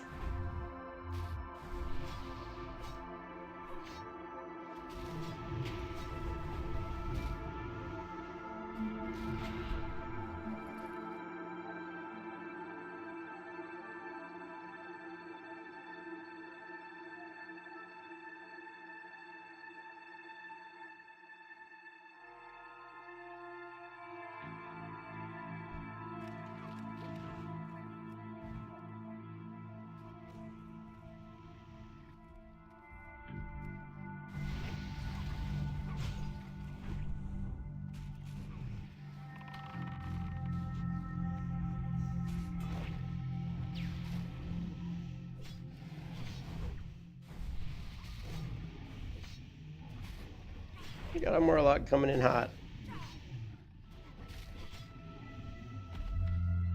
Alright. We just need one more. So after I get this quest done, I'm going to take a break. I'm going to wash the dog. I'm going to eat some lunch. Then I'm going to come back and I'm going to try to get Sunken Temple run so we can complete this quest and get our trinket. Because it's an amazing trinket for a melee hunter. Well, for any hunter, but for a melee hunter it's even better because of dual wield hit rating. So it's really, really good.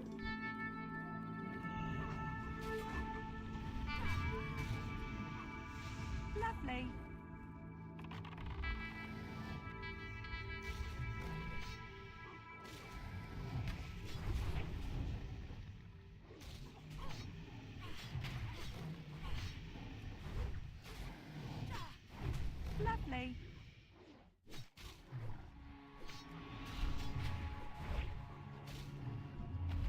There it is. Done.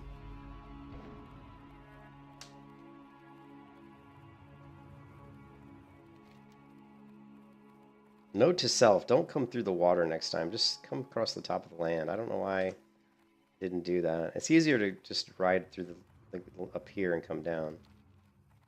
But every time I've done this quest, I think it's because the quest giver is here and I always just kind of cut through the water, but it's actually slower because you have to swim through all this water. So it's actually stupid idea. So look at me, the dummy. Don't follow my lead.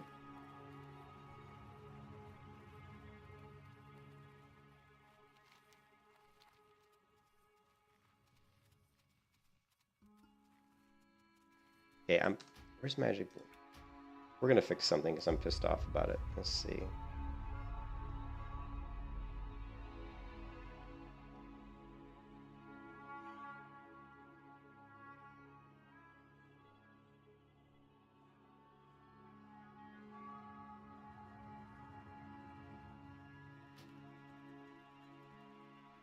Oh, can't do it while it's being used.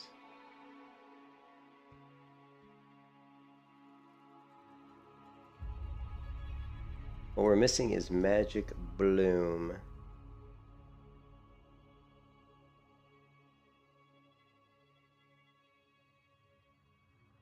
There's Magic Border.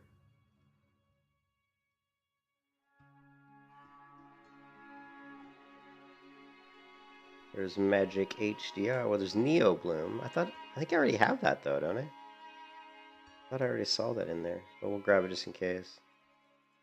There's a certain bloom I like that I replaced the Blizzard's built-in bloom with. Yeah, see, I've already got some of these. Meshes. Oh, this is actually removing the ones. Shit, this is actually removing. I thought it would just update. I don't know.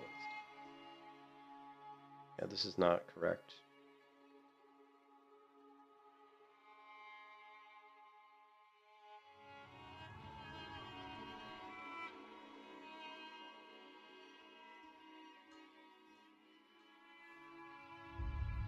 There it is, Magic Bloom.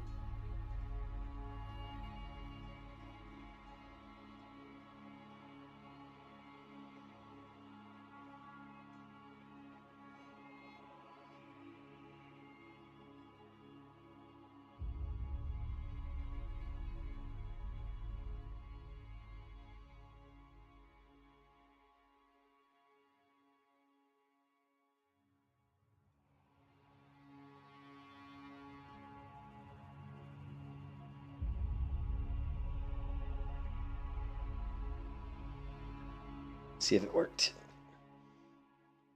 It was kind of weird because I didn't think that it would remove filters, but it looked like it was removing filters, which is weird.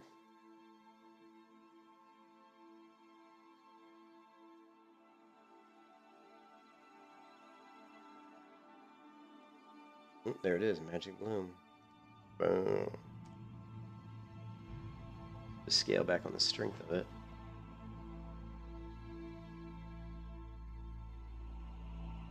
So we go active. And what you want is go bloom intensity, knock this down to about 500.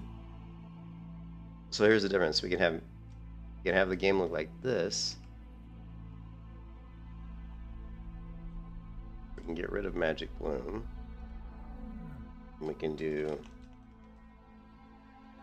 Blizzard's Bloom, which I think is like way over the top. Sometimes it looks good, but it looks really bad. It looks really bad when you go into places like Westfall. It's just like way too much saturation.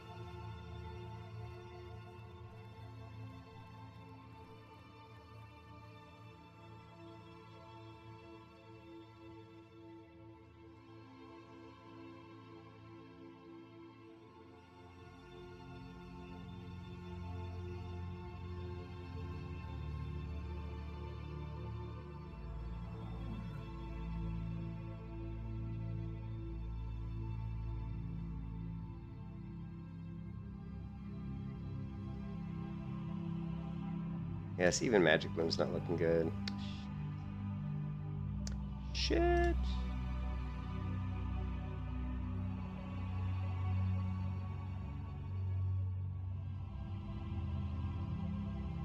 No, we're missing something. We're missing... Fuck, did it uninstall it? That fucking shit was fucked up, man. I've never, like, updated the filters and had it remove filters, but it actually 100% was removing filters, because, like, I'm missing one, and I guarantee you it removed it. It does... What was it? Levels curves. Oh, no, it didn't.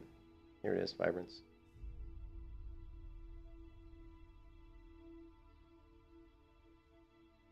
Still there.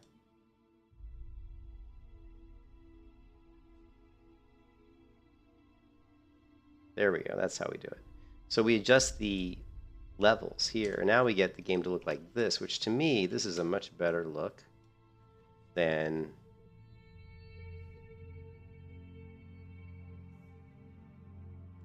this.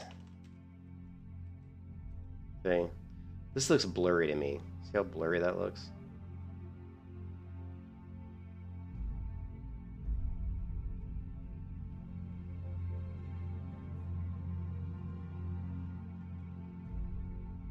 This is much cleaner. All right. Anyways, that looks much better.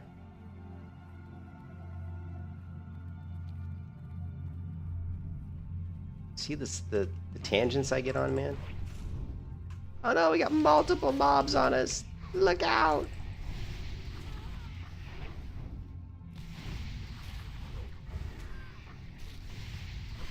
Multiple throwing chain lightning at us. This could be the death of us.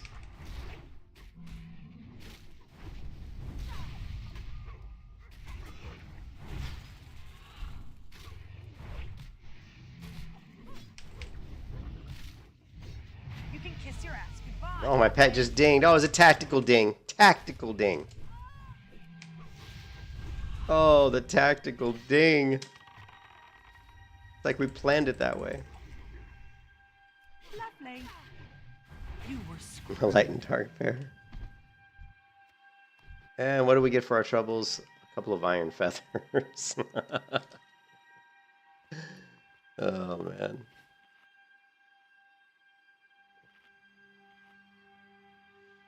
Oh, I'm getting hungry. Oh, I gotta wash the dog, though. Oh, I hate washing the dog. Washing a big-ass 100-pound golden retriever is a pain in the ass. He never wants to go in the tub. So I have to, like, pick him up and put him in the tub, which is a pain. And then I gotta... And he never wants to turn around, so it's easy. So I put a little stool next to the tub so I can sit down, but it's still just a pain in the ass. I have to wash them like 3 times. Like I suds them up really good, wash them, do it like 3 times, and I have to wash his face, which of course he hates. But my wife, she likes it when she goes to kiss him on the face and it smells good. It doesn't smell like dirty dog. You know what I mean? But when I'm done washing him, it smells like a bed of roses. It's a pain in the ass washing them. I don't wash my cats. My cats always smell fine to me. Like if I pay my cat smell, it smells fine. It smells clean. My wife's always like, nah, they're dirty. And I'm like, I don't wash cats. I mean, they're house cats. They clean themselves. They always smell fine, you know? But my wife, she tried to wash cats when we first had them. And I said, you don't need to wash them. I go, they don't smell bad. It's not like a dog. The cats don't go outside. They don't smell bad. But the dog, though, oh my god, my dog gets so stinky after about a week. It only takes him about a week being outside, you know. I mean, there's cats. I'm sure some cats do smell. Like if they have issues, like you said, they have rib damage. How does she get rib damage? You better not be kicking your cat. Don't fuck with your cats, man. She can't reach those areas.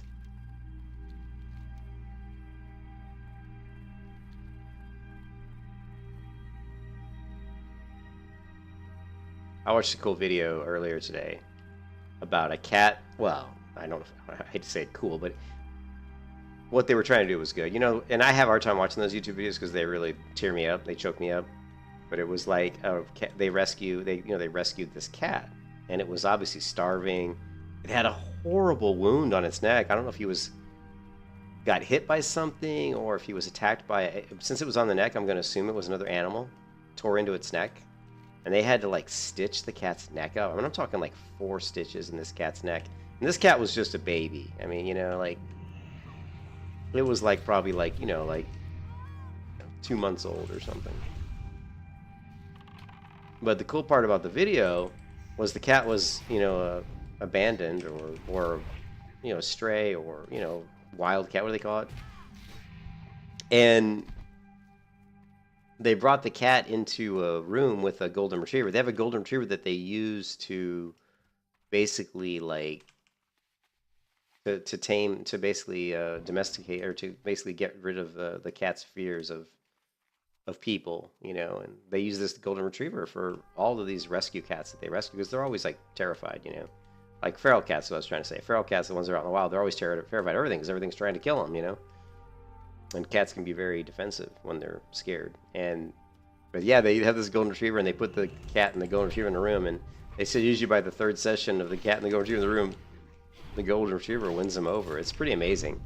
This golden retriever goes up and lays his head next to him, gets close. He knows like how to like move away from them if they bite at him or they claw at him. He'll move away and stop. But he like licks their face, and he just like gets up next to him and kind of leans. Just kind of like sits there, like just gives like support, like moral support. It is pretty amazing, actually.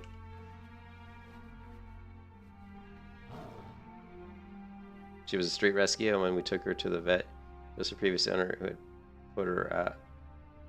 Oh my God!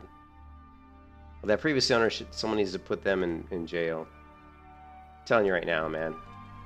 I don't know who did that. That person needs to be put in jail. Do not harm cats, man. I will come and find you and take my 9mm and put a hole in your head, man. I don't get along with people. Yeah, don't hurt cats. You hurt cats, I will hurt you. I don't like that.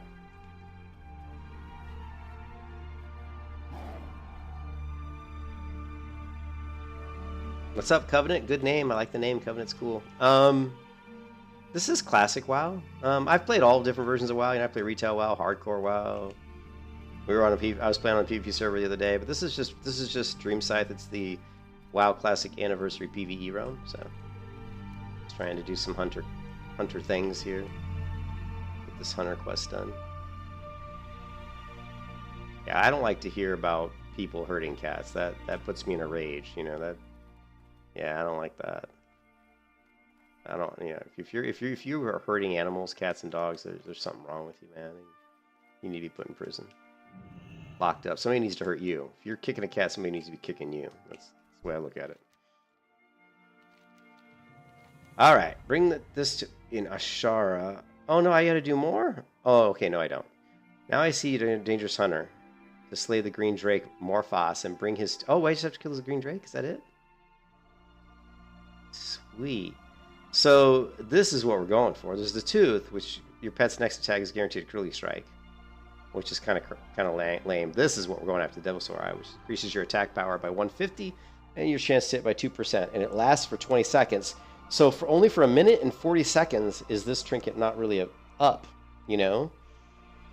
So that's pretty amazing. Like, you know, 20 seconds out of every 2 minutes, you've got this additional buff, which is incredibly powerful. So.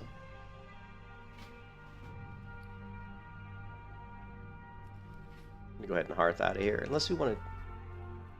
No, I'm gonna hearth out of here.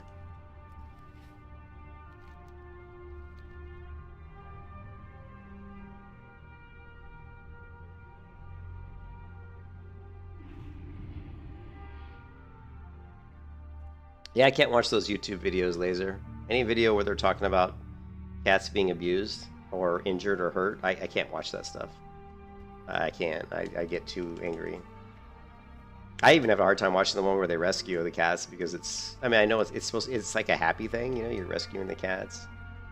Holy crap, my inventory's full.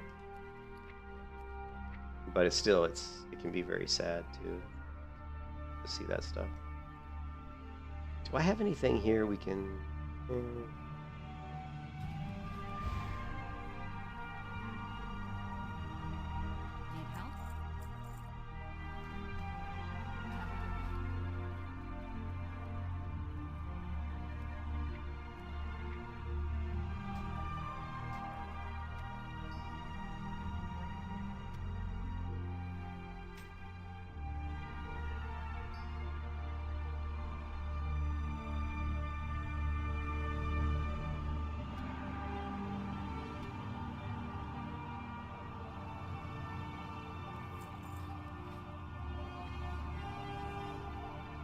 Oh yeah, you're allergic to cats. Yeah, I know. That sucks, dude. That sucks that you're allergic to cats. Hey there. My mom always did that. My mom always adopts, like, she always goes to the pound and adopts the animals that are that look like they need adopting the most, like ones like missing an eye. Or I will tell you, oh my god, I will tell you, we have 3 cats and a dog, and we went to a pet store, and this pet store has a cat area where they sell cats, and I don't normally like to buy it from pet stores because I don't like to condone what kind of how they do that stuff. But this particular pet store seemed really good. The area that they had their cats was really clean, and I saw them playing with their cats a lot, so that was good. They had a cat in there, and no joke, it had 3 legs. One leg was amputated. I don't know why. I think they said it was amputated at birth because something was wrong with it. I don't think it was like attacked or anything, which made me happy at least that it wasn't like that it was like mauled or something. So this cat had 1 leg. I mean, it had 3 legs, and it was missing its front left leg. And it was the happiest cat. This cat was like limping around, playing. He was so happy. So happy. I burst into tears, man. I was like bawling looking at this cat. I'm almost bawling now just thinking about it. This cat with 3 legs. I mean, to see how happy he was. It's like, man, can you imagine like missing one of your limbs and yet you're still like so happy and everything? I mean, to him, life was great. And it was also like a life lesson to people too. No matter how bad things can get, they could be a lot worse, right? And to see that cat, like, I thought that was super inspirational to see a cat with 3 legs that just looked like any other cat with 4 legs. You know, he was so happy, he was playing. I wanted to adopt that cat so bad. I told my wife, I said, if we don't leave this store right now, I said, we're going home with that cat, you know? And, but I didn't want a 3-legged cat when I've got 3 other cats and a dog here. Not that it would be a problem, but I mean, we already have 4 animals and we're in a pretty small apartment. So I was like, we're already struggling to deal with cat hair, and, you know, it's already a lot of work for me to keep everything clean, you know, the litter and everything with the cats and the dog. But man, that cat, oh man, I wanted to adopt that cat. I even talked to my wife into going back to the store, like about, I think 3 days later, because I just wanted to see the cat. I said, can we go back and I want to visit that cat again. And it was gone. Someone had adopted it. And I just said like a small prayer. I said, man, I hope whoever adopts that treats it right, because, man, there's a nasty place in hell for people that abuse cats, man. If you abuse cats, you deserve to go to hell, man. And I hope that they torture you endlessly. So.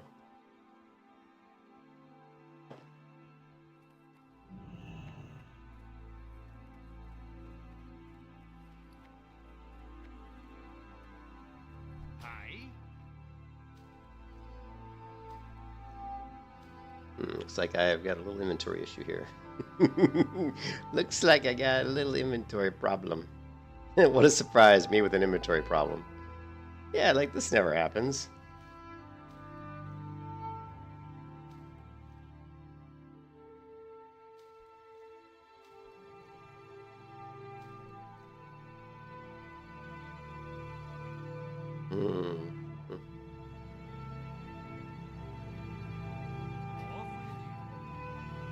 I know I need those 36 slot turtle wild bags, man. That is what I need.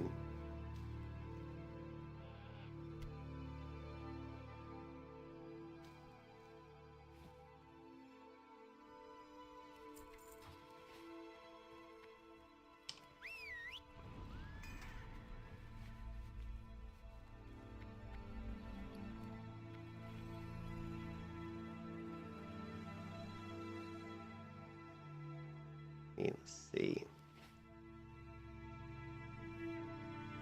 All right. 50 slot bag. I don't, yeah, Laser's right. It doesn't matter how big the bags are, I'd end up filling them up. I'm a big pack rat. I mean, I save the stuff I can use, you know, which is like almost everything. I mean, WoW's good because, like, inventory's, like, you don't get a lot of needless junk in World of Warcraft, which I appreciate, right? A lot of the stuff you get is useful. It's usable. The thing is, like, Guild Wars 2, if you ever play Guild Wars 2, oh my god, the amount of crap. And the thing is, I will say that in Guild Wars 2, I think a lot of the stuff you get is useful, but I don't even... It's crazy. There's way, way, way, way too much stuff. Way too much stuff that drops in Guild Wars 2. You know what I mean? So.